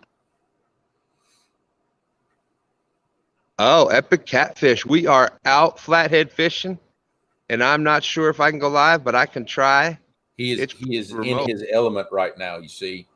He is in his element. Well, I'm sure we would all love that. If you need any help with that, just give us a call. More than happy to help you get that set up. Mm-hmm. See, right now, Epic's on that bank like a lone wolf stalking his prey. Is that another channel? That might have been a bit much. Man. No? Oh, Gotta yeah, go blue. for it, right? What we got? Here we go. Another Ooh. nice blue. Oh, look how long he is. Wow. Oh, he is singing. He's just singing for us. Oh. Oh, okay. Okay. You learned something from that? Beautiful. All right. Quick picture. Oh, okay. We'll let him go. That was a long fish. You notice that? Sure. He was saying, Epic was saying he might come on the show, and Come on. I'll send him. Hey, imagine if Epic comes on and catches a flathead alive. You will have a live slam on the show, Stan. Wouldn't that be an appropriate bank to boat? The possibilities are there, Stan. Just unbelievable. Let's see. Do you have a way? Or you're on your computer, right? Yes. Could you? Yeah, I can. Yeah, I can. I got my phone right here. I can text it to him. Give me. Yeah, I don't know why I get sitting right here. It didn't even dawn on me. Well, that's because that's how we roll. It doesn't dawn on us until how many times have we been like after the show like, why didn't we do this? That's every show. That's literally every show. He says, okay, then. All right, Tim. Creole's texting it to you now. I just sent it. Ought to be getting it momentarily. Did we weigh it? No. And then Stan, remember, you have my permission to use my little secret that we tried out before we went live. Remember? Don't tell nobody. Don't tell nobody. Okay. I'll let you use that first, and we gonna be some trendsetters. See, everybody talks about doing stuff. We're gonna do it. That's right. That's why I can't wait. The James River. I have talked about the planer boards from the bank, and the thing with the James River is you have that shad run that happens. The hickory shad, white perch. Mm-hmm. Then you got the stripers. Yeah. So when that's happening, there's just so much boat traffic on that river. Mm-hmm. It's really going to be it's impossible to try to do it. Gotcha. From the bank. I got now you. That's kind of wrapping up and stripers are kind of wrapping up. The heron, the heron run. The heron comes up. Everything's slowing down. And now we've used the Uncle Lou's planer boards from the boat a couple times. We actually have a very interesting. There's only two in a limited line. We have Dan from Green Machine and our 2 stands fishing. What we did is because ours are pink, Dan's are green. Mm-hmm. We actually split. We gave Dan from Green Machine one of ours. He gave us one of his. So we'll be running Uncle Lou's painter boards, Dan Green Machine outdoors, and 2 stands fishing. There you go. We did the red and green so that we know right and green for left. I got you. Without having to. So it's just automatic. I got you. Yes, I've got those 2 sets. I've got the purple Creole catfishing boards. Well, I know a lot of people saw them in my video. I've got the purple Creole boards, but then I've got the gold, the Boss Lady boards. Those are awesome. And see, those are my outside boards because they're gold and they're bright and I can see them no matter how far they are. But them Boss Lady boards, that's what's going to catch me a big fish. You just watch. He made those actually for my wife. And I've never caught the sturgeon. I've seen some of them. Dan from Green Machine actually had a sturgeon jump up out of the water and land on his kayak. Huh. Wild. You're not allowed to touch them or target them. Well, you can't target them. That that leaves me out because I target every fish I catch. Stan, you know what? We're gonna make a drinking game. That every time you say you target something, everybody got to take a shot. There wouldn't be anybody left in chat. Everybody be passed out by now. Well, country boy, I am glad that you said that because let's see what we got here. How's it going, Tim? We're going to jump you in right now. There he is. Hey, this is better than at my house. Oh, I know, right? you go to the middle of nowhere no often. It's kind of hard to aim it, but there we go. And hey, I don't know if there's Sean. Hey, It's me and Hero. Uncle Scotty down there. Scotty, how you doing? Oh yeah. I got my lucky yoga pants on and my catfishing crappie hat. What? That's what I'm talking about. Fucking yoga pants. Got my yoga boots on. Well, I'm gonna Oh, try, my I'm gonna goodness. try to show you this setup if it's not too dark. I think it'll be all right. Oh yeah, we got some chunky glow poles going, kind of. Just so long as I don't drop my phone in the whole thing, but Yeah, don't do down that. there? Whoa. It's Look at loud. that. Is that a weir or a spillway?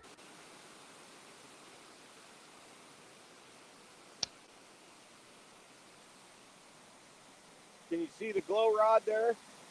See it. We got Bright and clear. glow rod set up down the bank, across the way. Hey Tim, check your volume on your phone. Make sure it's turned all the way up. Okay. Yeah, it's turned all the way up. It's just so Okay. loud, There you go. it's hard to hear me. No, we got you. We can hear you. Yeah, but there's no background noise though. That's good. All right. Hey, Tim, I don't know if you can hear me. The old donkey baits right down in the water.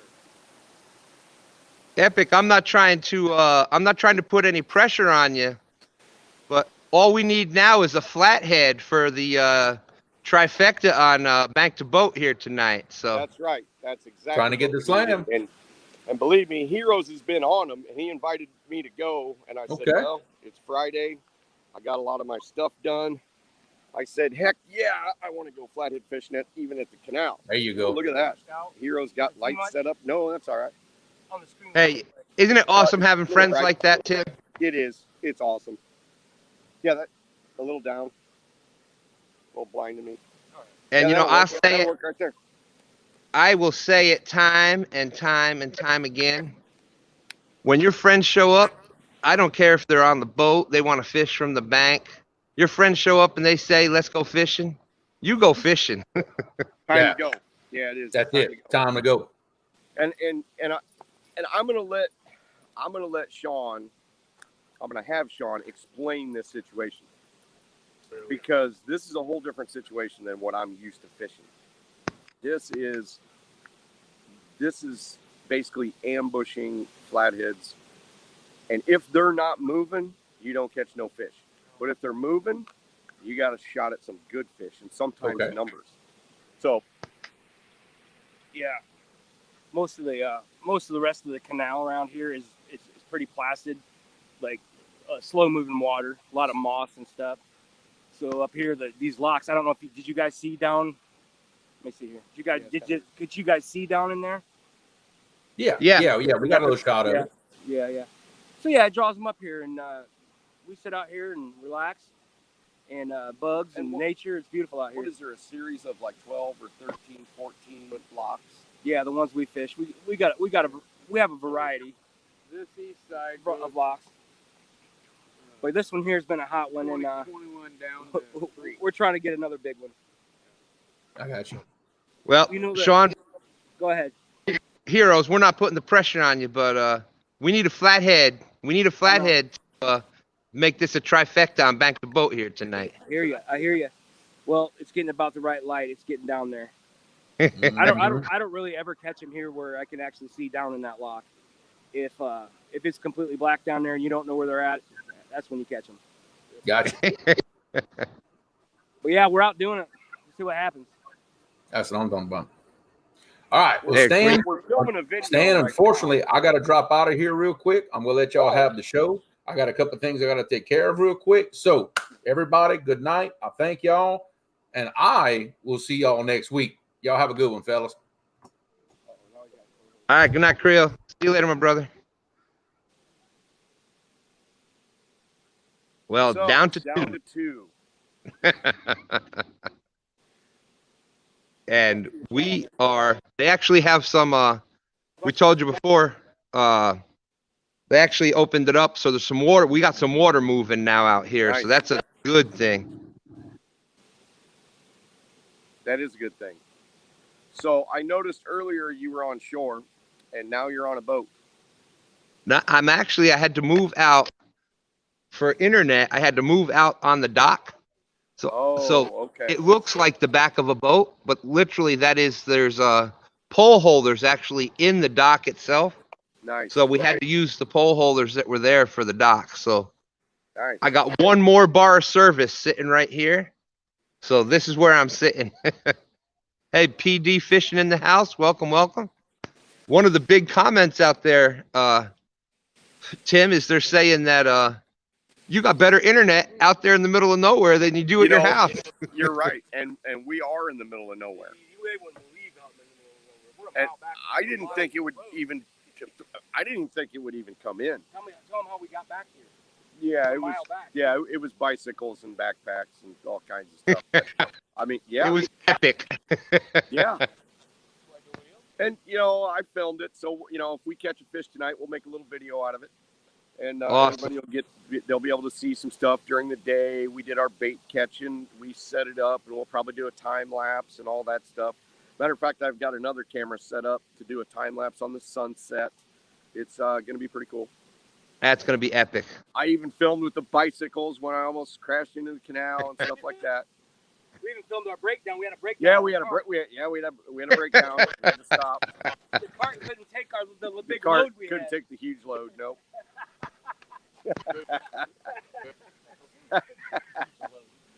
Oh man. When we're out here, we're pretty rough talkers, so we have to be real careful when we're online. When we're online. Hey, yeah. You have to make Well, it up. We just have to shut the cameras off. Yeah. Heroes would start talking about something, and I'm like, oh my gosh, the camera's got to get shut off, because if I'm editing that and my wife walks in, oh, geez. It's better than Red Oh, yeah. Bull. Oh, so he's got the We're banging it out. he's called Bang. I can't even. There we go. He's got There it is. That energy drink. Blah blah blah. So you can't sit still on this. yeah, you can't sit still. There it is. There's green. That should be their motto. I do enjoy this kind of fishing, but I also really enjoy being in the boat and being able to move, being able to go, like you say, target fish specifically. But this is actually fairly close to home. Sean loves to do it. He does it 2-3 nights a week. I mean, yeah, Stan's seen the little video. Have a great, watch it. Yep.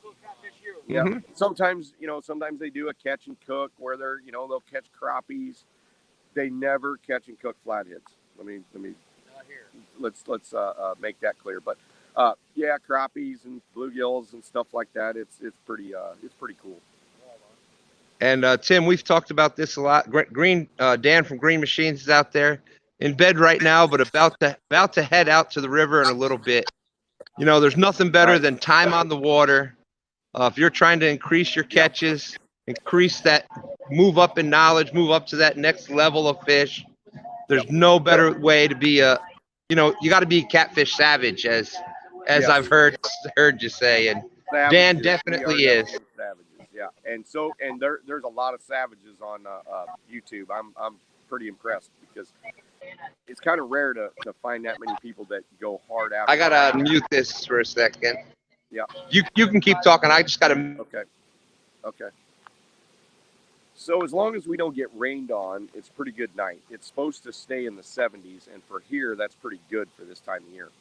Because a lot of times we'll get like it'll almost shut you down after sunset, because we get that northerly wind, and it's just not very pleasurable to be out here. Plus, it's not like we're afraid of cold, but it almost always shuts the fish down.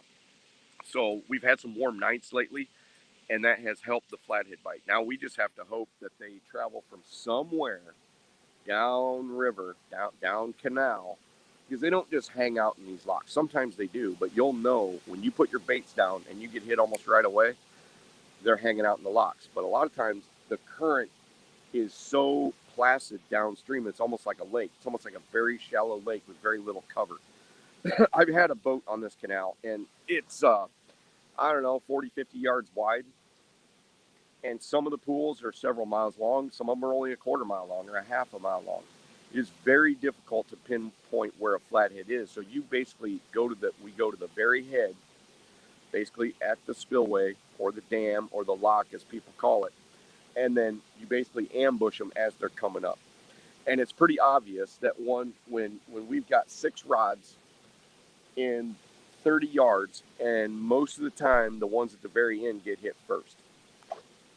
Now, if the head of the lock was getting hit first, that would mean they were here, they got active because it got dark, and then they searched around and found your stuff. But most of the time, it's those end ones. If you have them down there at the end, they're going to get hit first. But if you remove those, then you're going to get hit in the middle. Or if you remove those, you're going to hit at the head. So it's obvious that they're coming from downriver and they're making their way up looking for bluegills. And this canal has... They like to travel the wall. Yeah, and they do like to travel the wall. Isn't that like weird flathead behavior, how they travel walls? They love to travel like that. They love the corner of the wall because they can ambush bait fish. And there's bluegills that inhabit almost anywhere in this canal. I mean, when we put the fishing video out, you can tell where we're catching bluegills and doing this. And I'll probably go through it pretty fast. But, yeah, it's pretty amazing. Are you That still is awesome. Stan? I'm back. And let me interrupt just 1 second. Bottom put my sunglasses on. There we go. Bottom feeders. Oh, shining right in my face. it's epic now. Yeah, it's epic now. Bottom feeders. Because if you take it down, then you can't see anything. Bottom feeders. If you go to Judy Booty, any one of his videos, or Muskrat Adventures, go to like their last video and leave a comment. They'll be able to get your channel. Then they can post the link for you. Nice. Or you can do what Judy Booty said right there and send the link to his Gmail and he'll post it for you. You know how I am epic. I love to help people out and get their channels noticed, and so that's what I was just trying to do right there. So very good. Very good. We got a question out there. What are you using for bait? Well, we are using mostly regular bluegill. We've got some donkeys on. We've also got some 4 to 5 inch ones on, and we've got some green sunfish. I don't know if we baited up with any green sunfish, but we got them in the bucket. So it's all live, even though a lot of people have been catching them on cut bait. The canal is a whole different kind of a ball of wax. It's not a big river situation. It's not a big lake situation. It doesn't seem to work very well, even in the early part of the year, because the canal is so shallow and it's exposed to sunlight. It actually warms up fairly quickly. So I would say that this water is about 2 weeks ahead of schedule compared to the Mississippi River where we're at, or even the Illinois River, or even any places like that. So you kind of skip right over that cut bait period on this canal. Yeah, and I have, in the James River, we do pretty good with cut bait. Yeah. Fresh cut lizard shad for flathead. Yep. And I don't know if it's because of things that, like we've talked about, where even that bait being cut, if you cut it fresh, it's still giving off that impulse for 3 hours. Yep. And it's still got that slime coat, that fresh slime coat, which they smell as a fresh bait. Yeah. You got the current, so it's movement like a fresh bait, a live bait. So I don't know if that's everything together, and that's plus you've got so many blues and the flatheads for competition on bait. Heavy competition, and heavy competition is something that I feel pushes them into eating on cut bait, especially when they're waking up out of their wintering period. Like if I was to go to the Mississippi River tomorrow, I would definitely try to throw fresh moon eye or fresh cut shad. I wouldn't even mess with bluegills, but I will mess with some bluegills on a smaller river that's warmer right now. Most likely we're going to the Illinois tomorrow, and then we're going to fish the Scary River, but there is one flathead spot we're going to try. Well, we got a bite last time, and it was on a large river shiner. Even though we had cut bait in there, the only flathead bite we had was on live bait.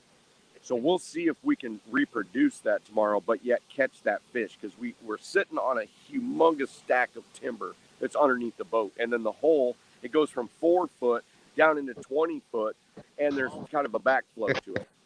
So we have to throw around, because if we try to fish right underneath the boat, it's nothing but high wood. So all you're going to do is you're going to hook up with one, and you're going to leave him with basically some jewelry.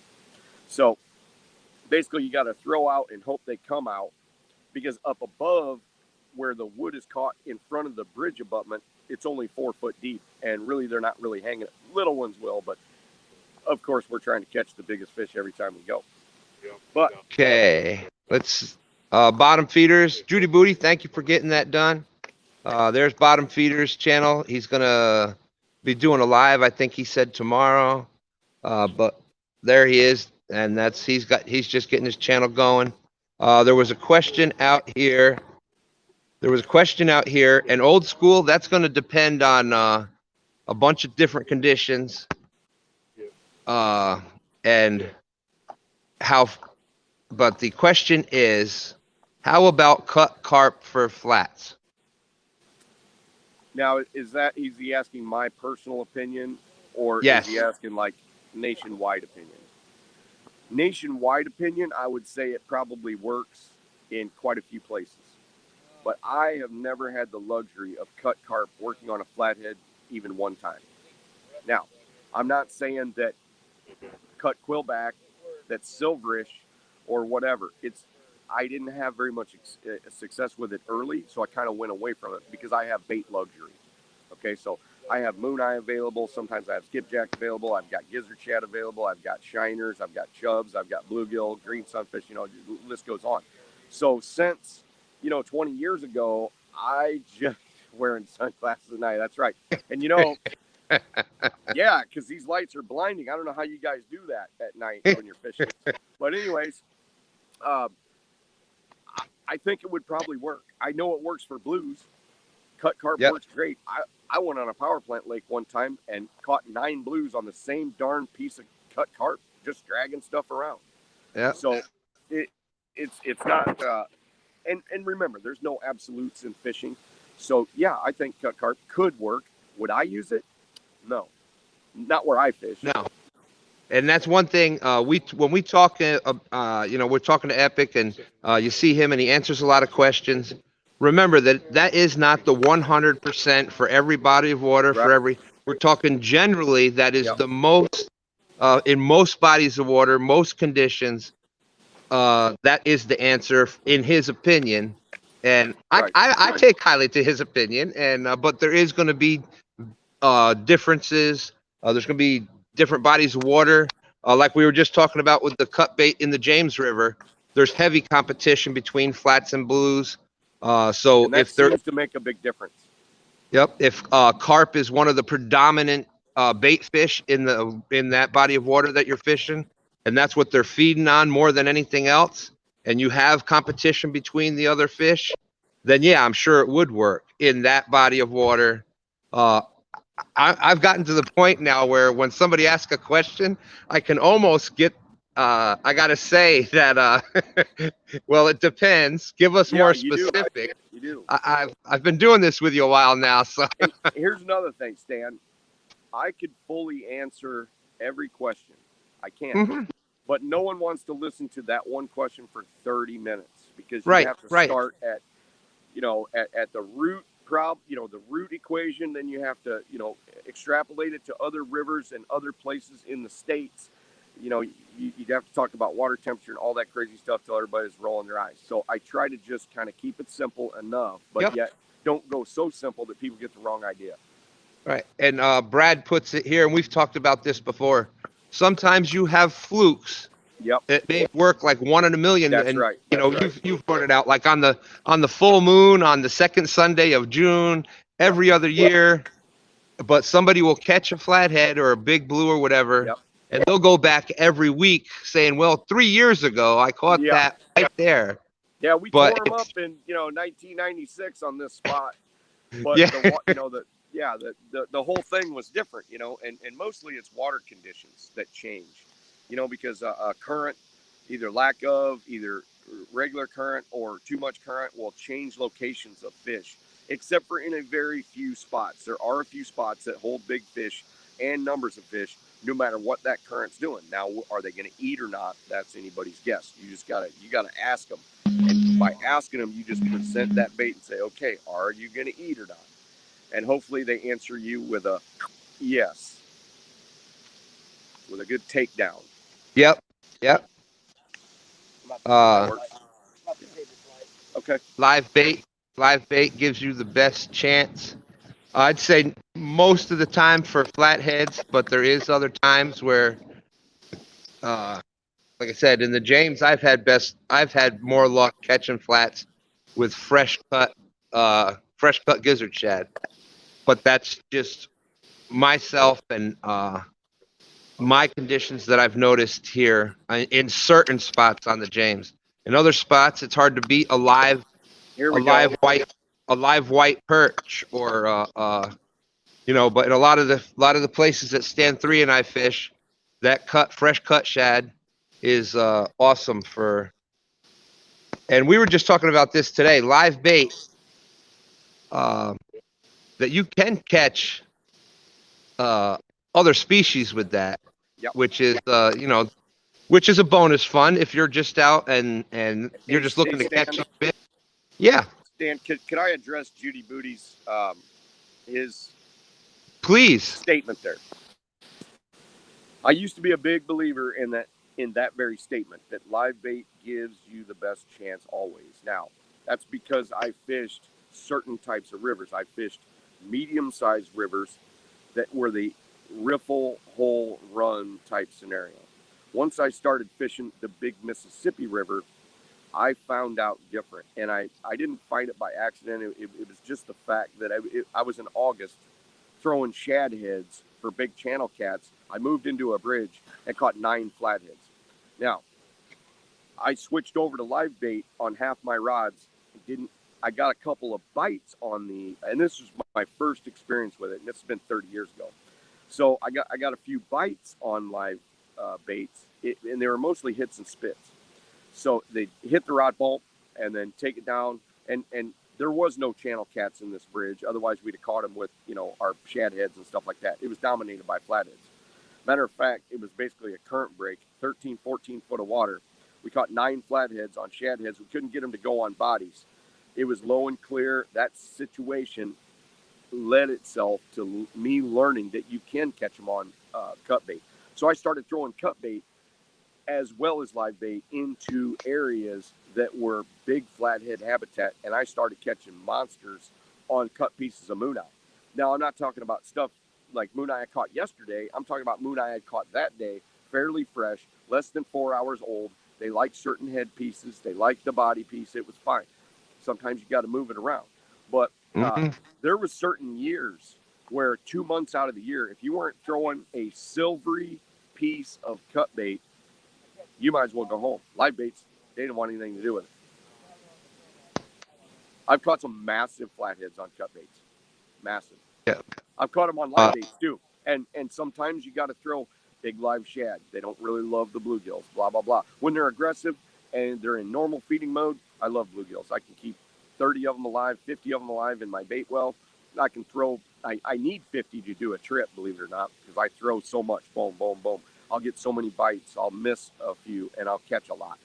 But, as far as blanket statements, I learned not to do almost any blanket statements because somewhere in the country, I could be wrong. I'm not afraid to be wrong. Trust me. I mean, I've been wrong before, and I'll be wrong again. But as long as I can keep close enough to the nature of the fish, for the location, for the time of year, for the current, for the velocity, for the the weather pattern, blah blah blah. It's a big equation.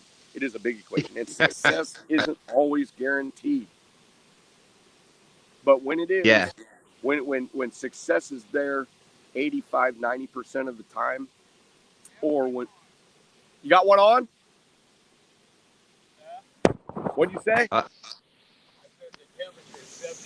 Oh, 71. I thought he said we had one on. I was paying attention to the phone. Sorry. We were talking about the cut bait for flathead. Stan 3's the 53 pounder that he caught earlier this year was on a piece of fresh cut shad. And fresh cut shad, most of the time, fresh cut shad, moon eye, hickory shad, and all that kind of stuff, even eel, it dominates in that period between winter and pre-spawn. Dominates. You see everybody catching flatheads on cut bait right now. But by the time the summer starts getting in here, there'll be a lot of people that are using live baits. I mean, And one thing that I wonder, Tim, is that if sometimes we get caught in just like that, like everybody thinking you've got to use live bait for flatheads. So you've got more, it may seem that way because you have more fishermen fishing with live bait for flatheads. If they would give cut bait a chance, it may switch. Yes, but think of this, Stan. In the Illinois River system, for probably 10 years, threw more than 1 million fresh shad in that river. And I can count the amount of flatheads I caught on one hand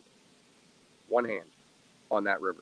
Now, granted, the population is low on that river, but still, I put lots of fresh cut baits in the right zones.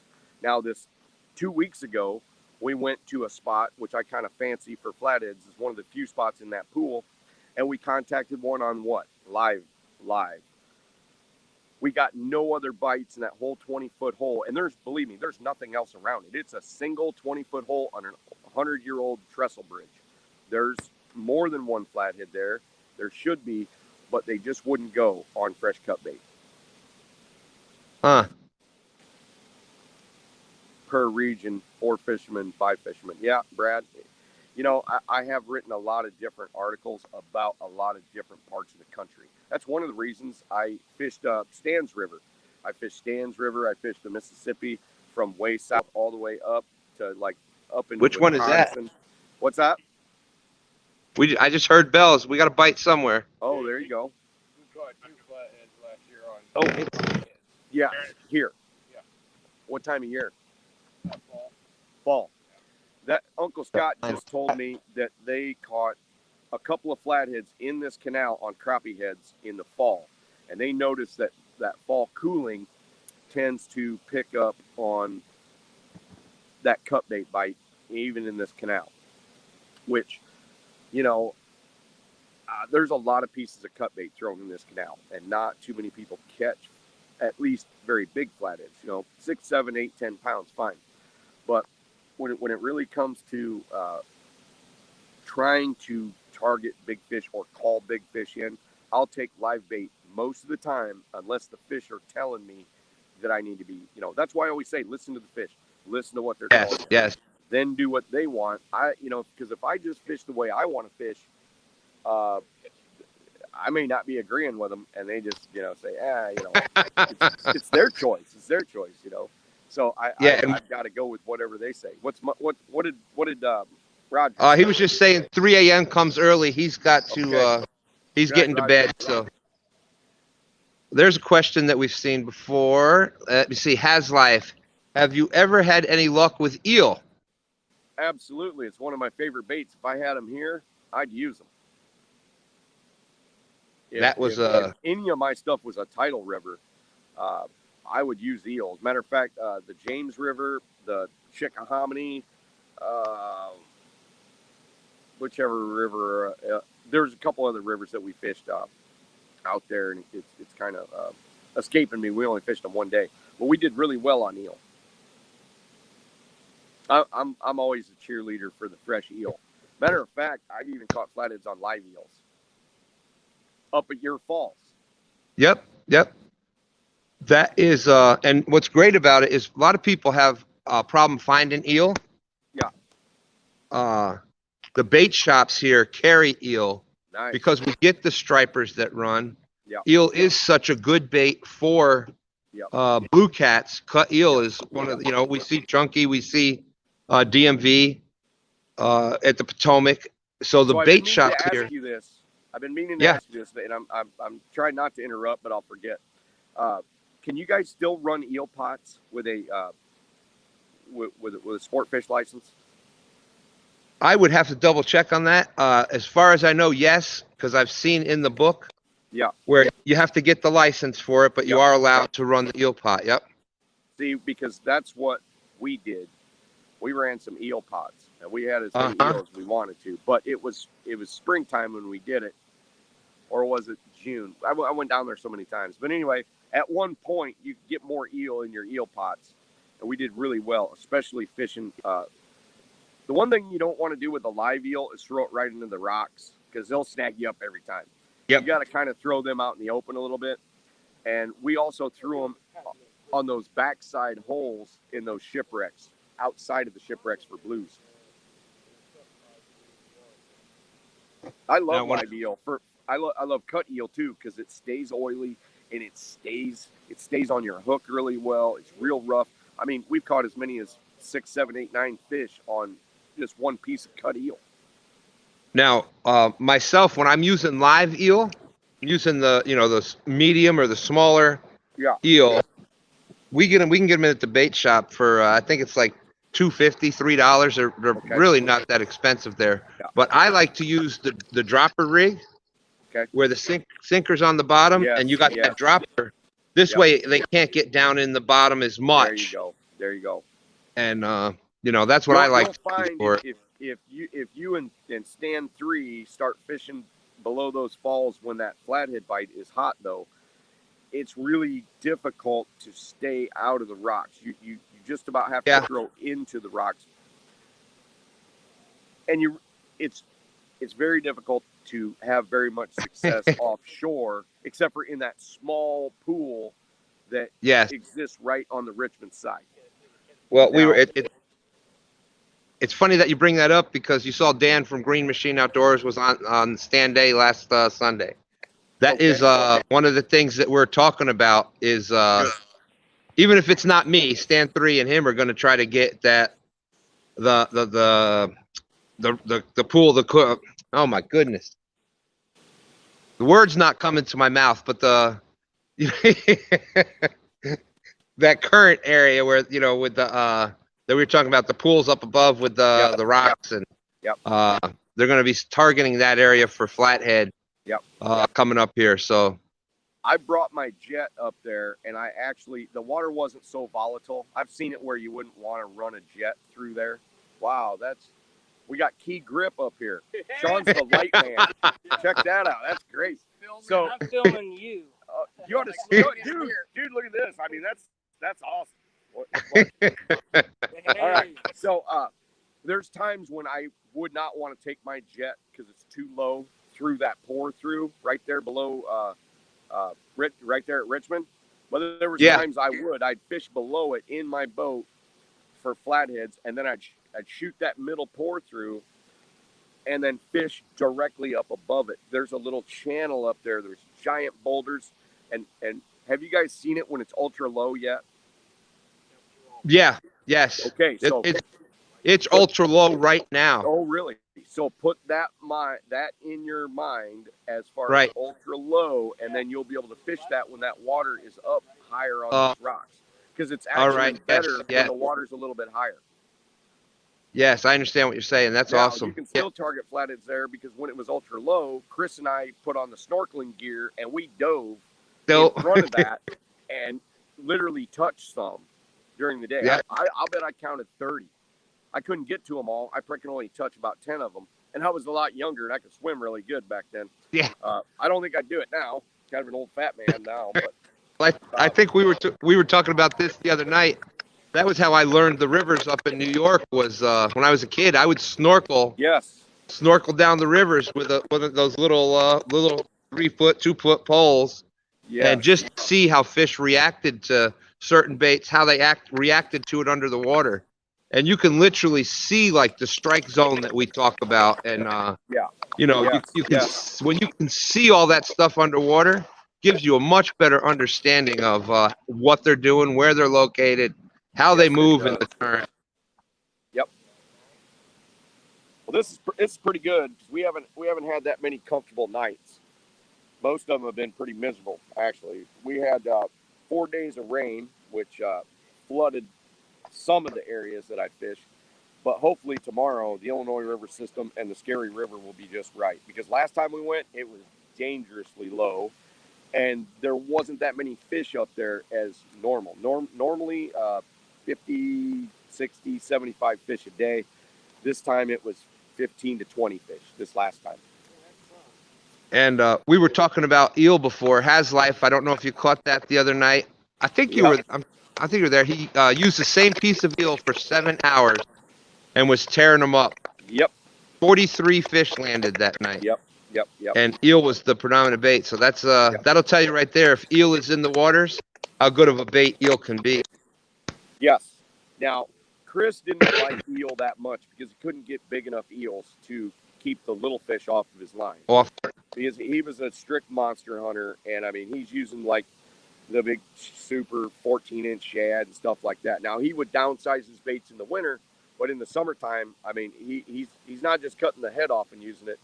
He's like 3/4 in those things, you know. Yeah. Yeah. And he proved it to me because he said, because I didn't really believe it, that you needed that big of a bait to keep little fish off it. He goes, go ahead and try it. He goes, right now. Oh, it's crazy. Throw some small baits.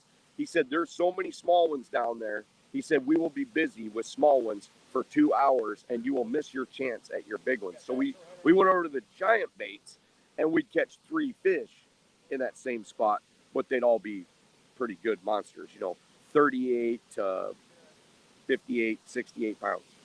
Yeah, it is absolutely crazy.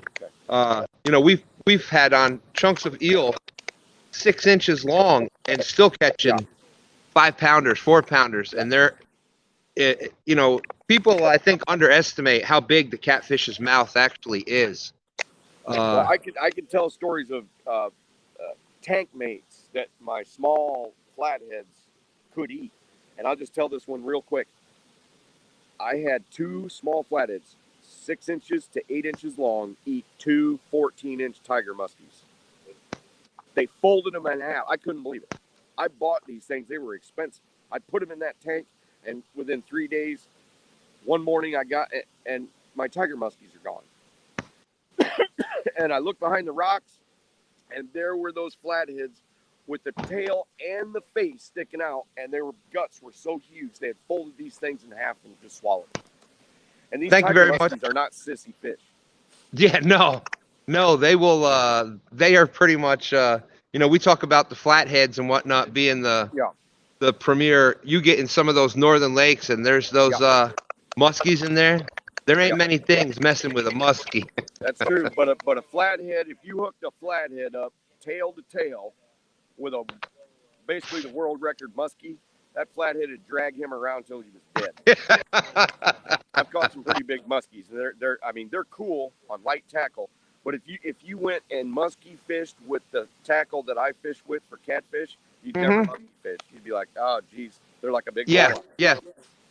Yes, and that's one of the things that I like to point out too is match your tackle to what you're targeting. Absolutely. You know, it's the same thing with channel cats. Channel cats, well, sometimes, you know, they can be, if there isn't that other flathead or blues, like Lake Mendota. Look at the Lake Mendota trip. They were catching multiple 20-pound and 29, I think, was the big one that they had that group trip to Mendota last week. Huge. Channel cats, 29-pound channel cat.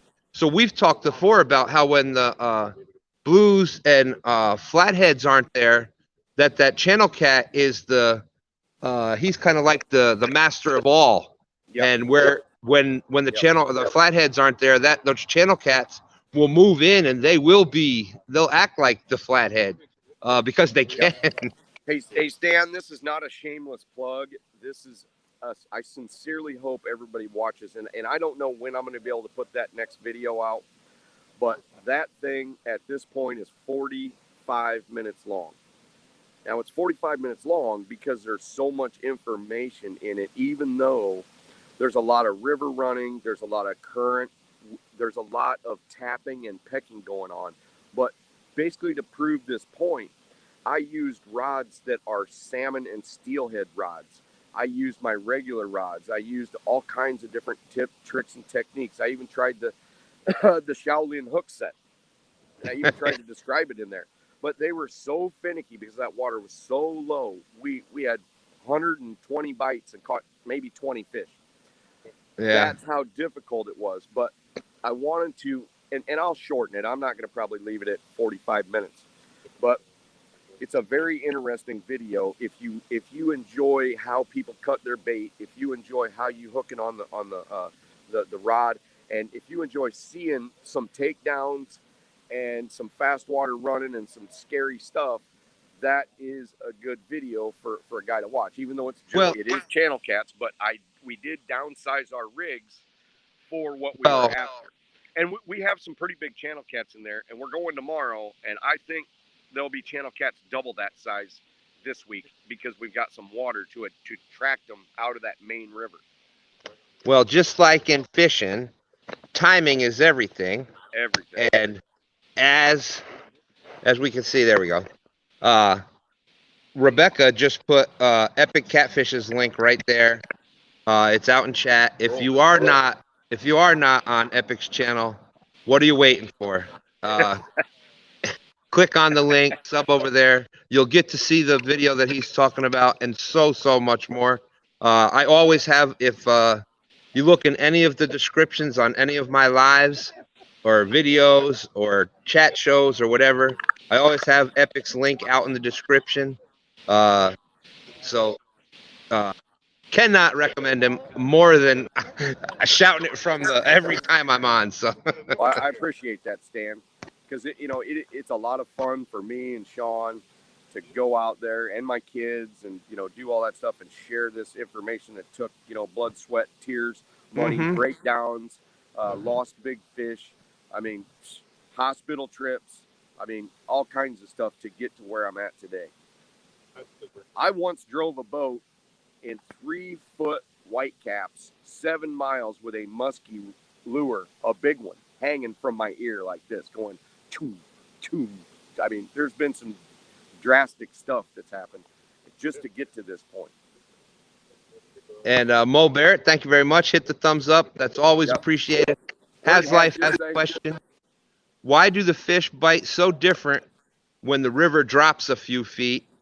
That's a great question, and I know the exact answer. Because behaviorally and biologically, when the water drops, they are in absolute dire safety mode. They are about survival. That is their survival mode. Because if they're up shallow and that water starts to drop, they need to go deep. And channel cats especially, channel cats and blues. Flatheads will get caught up shallow because they tend to, try to hold their homeostasis. They like to be the same all the time. They're slower to move. But as soon as that water starts dropping, those channel cats will start emptying out of those tributary rivers, and especially like backwater sloughs and little like lake type situations off the side of a river. They will just start to just pour right out of there, and they forget about eating. But once they're down to where they're fairly comfortable, even when the water's dropping, every single foot is less pressure on their swim bladder, and they're very sensitive to that. And it puts alarm bells off. Man, I can't take that light. But anyway, the alarm bells go off, and then they start tapping, and then they'll bite. And sometimes it'll just, when it drops hard enough, you can literally watch when you go below a hydroelectric dam. You can see the graph online. And you go, oh, they shut that water off. No wonder we didn't catch anything between 9 a.m. and 10:30. And then when it picked up a little bit, here comes the bite again. Now, we had another question out there in chat. And I'm going to throw my thing on there first, and then you can answer it. Treble hooks for cats. Thoughts? No. It used to be, it's a good way that if you're going and your main goal is to catch eaters that you're going to catch and kill, or you're fishing a little farm pond that you're trying to take fish out of. But I think it does more damage to the fish than, you get that treble hook down and it gets, there's so many, you'll do just as good with a good circle hook or even a J hook that you're intently fishing on. What's that? Do I got something on my head? I do. I got something on my head, a spider. Peace. But Spiders are flying around. I'm sure. Peace. so yes, I would not ever recommend a treble hook on the. And that's just me. That's my concur, opinion. Stan. That's all I'm going to say. I concur. All right. I mean, back in the day, there was all kinds of treble hooks used, and that if you're interested in eating fish, nothing wrong with treble hooks. But if you're like me and you would like to see fish that you catch get bigger and you'd like to share them with other people down the road, if that's what makes you happy, then single hooks, I would say, yeah. But if you're in a little river and you're in for some pan-fried channel cat or some small blues, more power to you. Use whatever you want. And it's not worth the extra trouble for you trying to remove the hooks, and No. much rather have the circle hook, and every time you go to take it out, it's just popping it out. Chesapeake Bay catfishing, Yep. survival instinct is everything with fish. Yep. And that is Tim, I've told you this before, that's the number one thing we've talked for hours and hours and hours and hours and hours on catfish. The number one thing that I've learned from all of our conversation that's most important, well, the current depth structure thing is kind of important too, but instinct. Don't give personal opinions and That's feelings to fish, because they are reactive. They're whatever the conditions are given them, they're going to react instinctively to those conditions. So like I said, that's the number one thing that I've learned. Just checking bait. Yeah. Okay.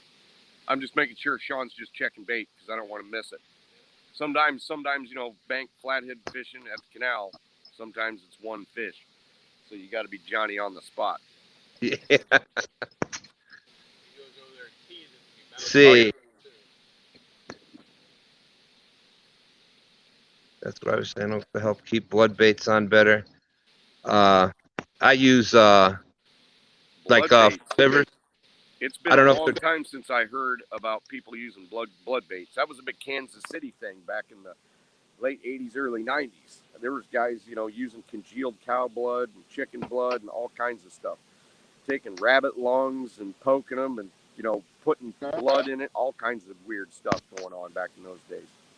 So do I hear a new voice over there? Yes, sir.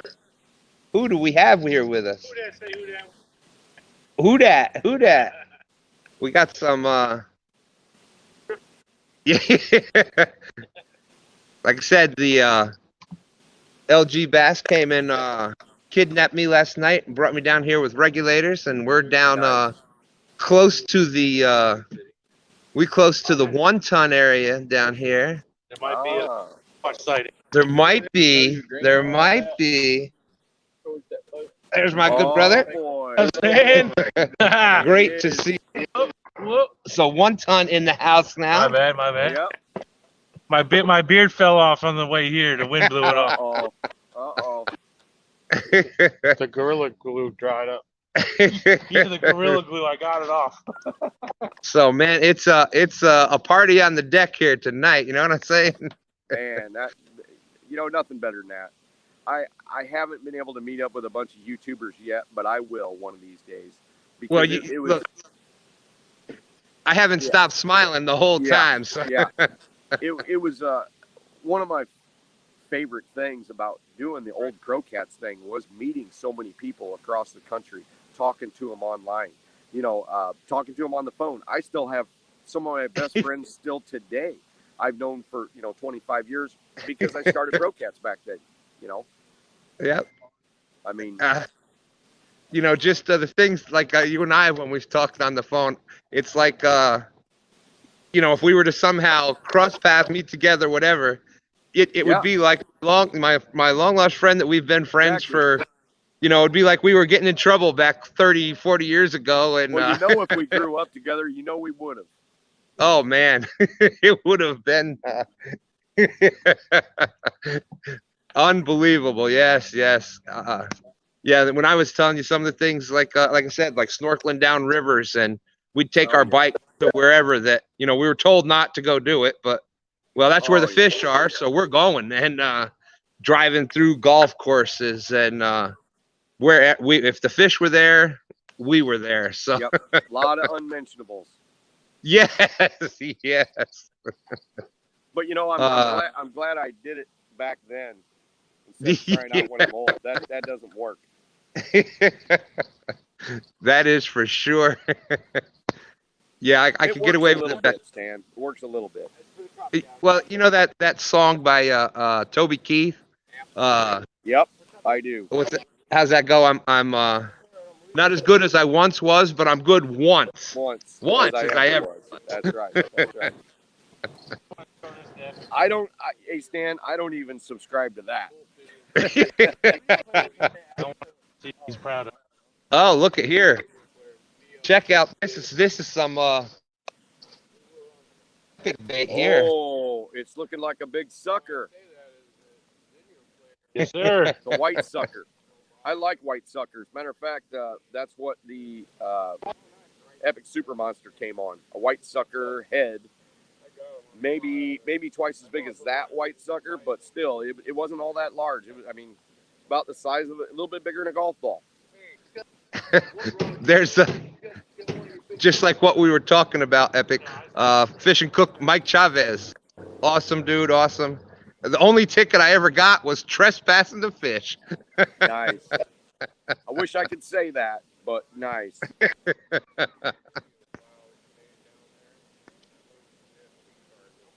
Nice. We got there's some people asking about how the furniture business is going. Well, the furniture business is on its way. As far as, we've got the building basically done. I'm still working on a finished room. I've got a lot of my jigs done.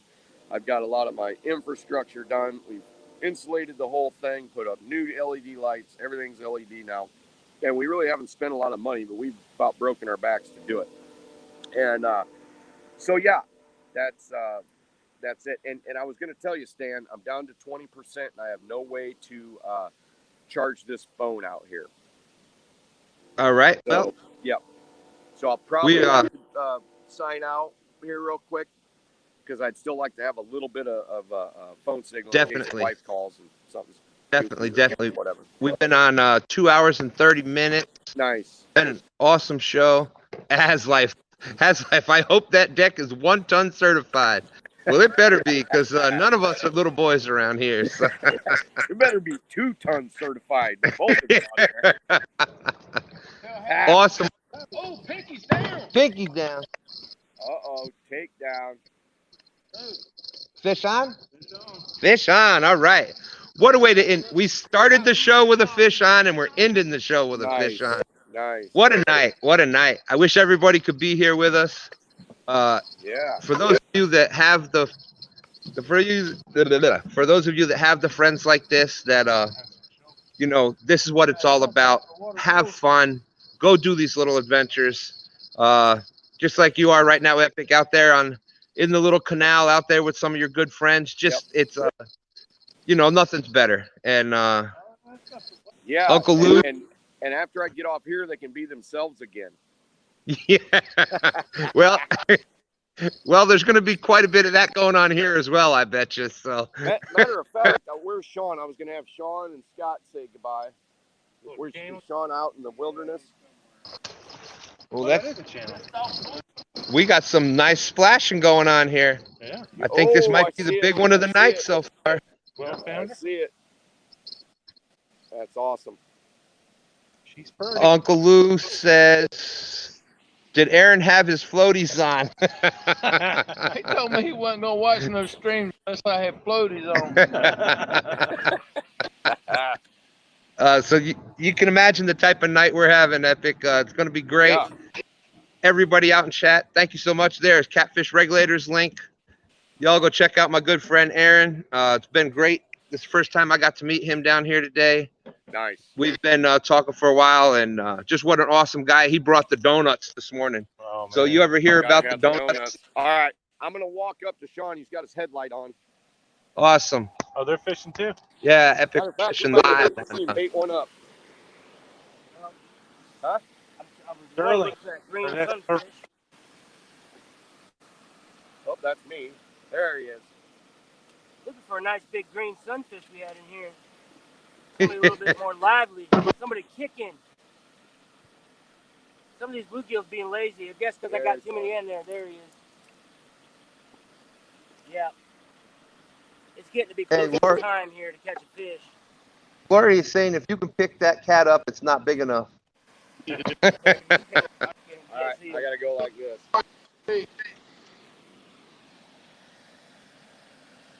Oh yeah, look. There we go. It's got the red light on. All right, so bait him up. That is It's nice. a disco green sunfish now. Yeah. All right, Haz, have a great night. Thanks for coming in. Mike Chavez, Lori. Probably about 10, 12 pounds. Yeah, that's enough. Here we go. In the picture. All right, there we go. Awesome Yeah. fish, dude. Sorry, trying not to blind you. These Love it. Lake Gaston fish and the curve, you know, I always say it about the James River fish, how healthy and the bellies are. Yeah. But this is from eating. This is from food Yeah, because it's coming out the side. It's really beautiful, healthy fish here. Yep. That's awesome. All right, Stan, I'm gonna sign out. Epic's been a great night. I appreciate you coming Thanks in. everybody for watching, and we're gonna put the time in and hopefully catch a big flathead tonight. And like I said, Crossed. Epic's link is always out in the description. If you're not with Epic yet, I don't know what you're waiting for. Check that link out. You'll see his new video coming out here soon. Thanks, And buddy. there's already a bunch out there, so check them out. Tim, always great talking with you, whether it's on here or on whenever. Yep. I love it. Love Yep. it. Oh, I'm Okay, getting the buddy. breakfast sandwich tomorrow, Lou. Epic, we'll talk to you later. Have a great night. We're out of here, Good luck. everybody. Yep. See ya.